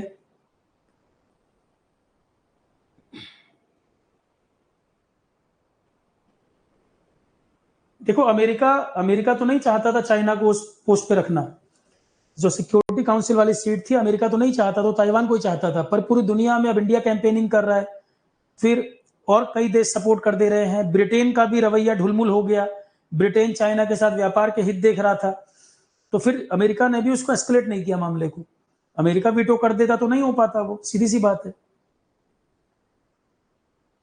वो जो स्टेटस था चाइना वाला, तो ब्रिटेन वगैरह अपने हितों में लग गए, व्यापार वगैरह के चक्कर में लग गए। और मैं तुम्हें बताऊं, चाइना ने इंडिया पे जो वॉर थोपी, उसके 2-3 कारण और भी हैं। जब हम इसमें और एनालिसिस में अगर जाएंगे तो 2-3 रीजन और हैं। जैसे मैं तुम्हें बताऊं, चाइना, माओ की एक नीति थी। माओ चाइना में जब था तो 1959 के आसपास एक पॉलिसी उसकी थी, leap forward policy, economy related. Leap forward policy थी इकोनॉमी रिलेटेड। काफी बड़ा क्राउड, कई लाखों लोग भूख से मर गए वहां चाइना में। इकोनॉमी की एक पॉलिसी थी माओ की, चाइना को इकोनॉमिकली स्ट्रेंथन करने की, जिसमें कई लाख लोग भूख से मर गए। उसकी पॉलिसी पूरी तरह फेल रही, पूरी तरह उसकी पॉलिसी फेल रही। 1953 में स्टालिन की डेथ हो गई थी दूसरी बार। 1959 में माओ की लीप फॉरवर्ड पॉलिसी फेल हो जाना, 1953 में स्टालिन की डेथ होना। और भी एनालिसिस कर सकते हो चाहो तो, कभी कल को सिविल्स देना हो या कहीं मेंस में लिखना हो, या कोई आर्टिकल वगैरह पढ़ रहे हो डिफेंस के ऊपर, इंटरनल सिक्योरिटी की बात करो, तो लीप फॉरवर्ड पॉलिसी। और स्टालिन जो है कम्युनिस्ट में सबसे बड़ा नेता, यूएसएसआर का जो हेड था, कम्युनिस्टों का सबसे बड़ा नेता स्टालिन, इसकी 1953 में डेथ हो गई थी। उस समय तो सबसे बड़ा नेता था कम्युनिस्टों का। 1953 में स्टालिन की हो गई डेथ, 1953 में स्टालिन की डेथ हो गई। 1959 के आसपास लीप फॉरवर्ड पॉलिसी थी माओ की, ये फेल हो गई पॉलिसी फेल्ड। तो माओ की ये पॉलिसी पूरी तरह फेल हो गई, कई लोग गरीबी भुखमरी में मर गए, खाने को नहीं था। स्टालिन का 1953 में डेथ हो जाना, माओ की पॉलिसी 1959 में फेल हो जाना। तो स्टालिन की डेथ के बाद यूएसएसआर में खुर्शेव बना था राष्ट्रपति। यूएसएसआर में जो हेड बना था उसका नाम था खुर्शेव। वो उतना पावरफुल नहीं था, स्टालिन पावरफुल था। माओ के दिमाग में क्या आया, स्टालिन कम्युनिस्ट का एक बड़ा लीडर था दुनिया में, स्टालिन की डेथ हो गई, खुर्शेव पावर में आया, वो पावरफुल था नहीं। माओ अपने आप को स्टालिन के सक्सेसर के रूप में देख रहा था, स्टालिन का उत्तराधिकारी, अपने पूरी दुनिया में कम्युनिस्टों का मेन पर्सन अपने आप को ये स्टैब्लिश करना चाहता था। इसलिए भी इंडिया के ऊपर वॉर थोपा, ताकि दिखे कि चाइना कितना पावरफुल है। और इंडिया चाइना को कई जगह लीड कर रहा था, तो इंडिया को ह्यूमिलिएट भी करना चाहता था कि हम तो इतने बड़े एम्पायर हैं, तुम क्या लीड करोगे। इंडिया पे वॉर थोपा इंडिया को ह्यूमिलिएट करने के लिए भी। तो एक तो माओ की ये पॉलिसी फेल होना, चाइना में कई लोगों का गरीबी भुखमरी से मर जाना, तो लोगों का अटेंशन डाइवर्ट करने के लिए एक बात। दूसरा, कम्युनिस्टों में बहुत बड़ा नेता बन जाना, स्टालिन के उत्तराधिकारी के रूप में खुद को देखना, इसी खुद की नीति फेल होना। तो कहीं ना कहीं अटेंशन डाइवर्ट करने के लिए भी क्या होता है, कई बार देश में गरीबी हो, भुखमरी हो, तो क्या बात शुरू हो जाएगी, कभी पाकिस्तान की बात शुरू हो जाएगी, कभी चीन की बात शुरू हो जाएगी। अटेंशन डाइवर्ट करने के लिए वो तो आज भी होता है, पहले भी होता था। यह आज भी होता है, पहले भी होता था। जब कहीं कोई मुद्दा चल रहा हो, कोई दूसरा उससे बड़ा मुद्दा पेश कर दो, तो लोगों का ध्यान उस पर चला जाएगा। तो ये माओ ने भी किया था। गरीबी भुखमरी, वहां इंटरनल जो इशू चल रहे थे, उसको पूरी फेल पॉलिसी माओ की, अटेंशन डाइवर्ट करने के लिए इंडिया से युद्ध, वो अक्साई चीन वगैरह का एरिया कब्जा कर लेना, ताकि लोगों का ध्यान उस पर चला जाए। ठीक है, तो अटेंशन डाइवर्ट करना भी एक रीजन था। और कम्युनिस्टों के बड़े नेता के रूप में खुद को रिप्रेजेंट करना दुनिया के सामने, वो भी एक रीजन है कि सबसे बड़ा कम्युनिस्ट नेता के रूप में दुनिया में आई है। ठीक है, ठीक है, चलो यहां तक रखते हैं। अब कल इसके आगे कहानी फिर कल देखेंगे। Thank you all, thank you, good night.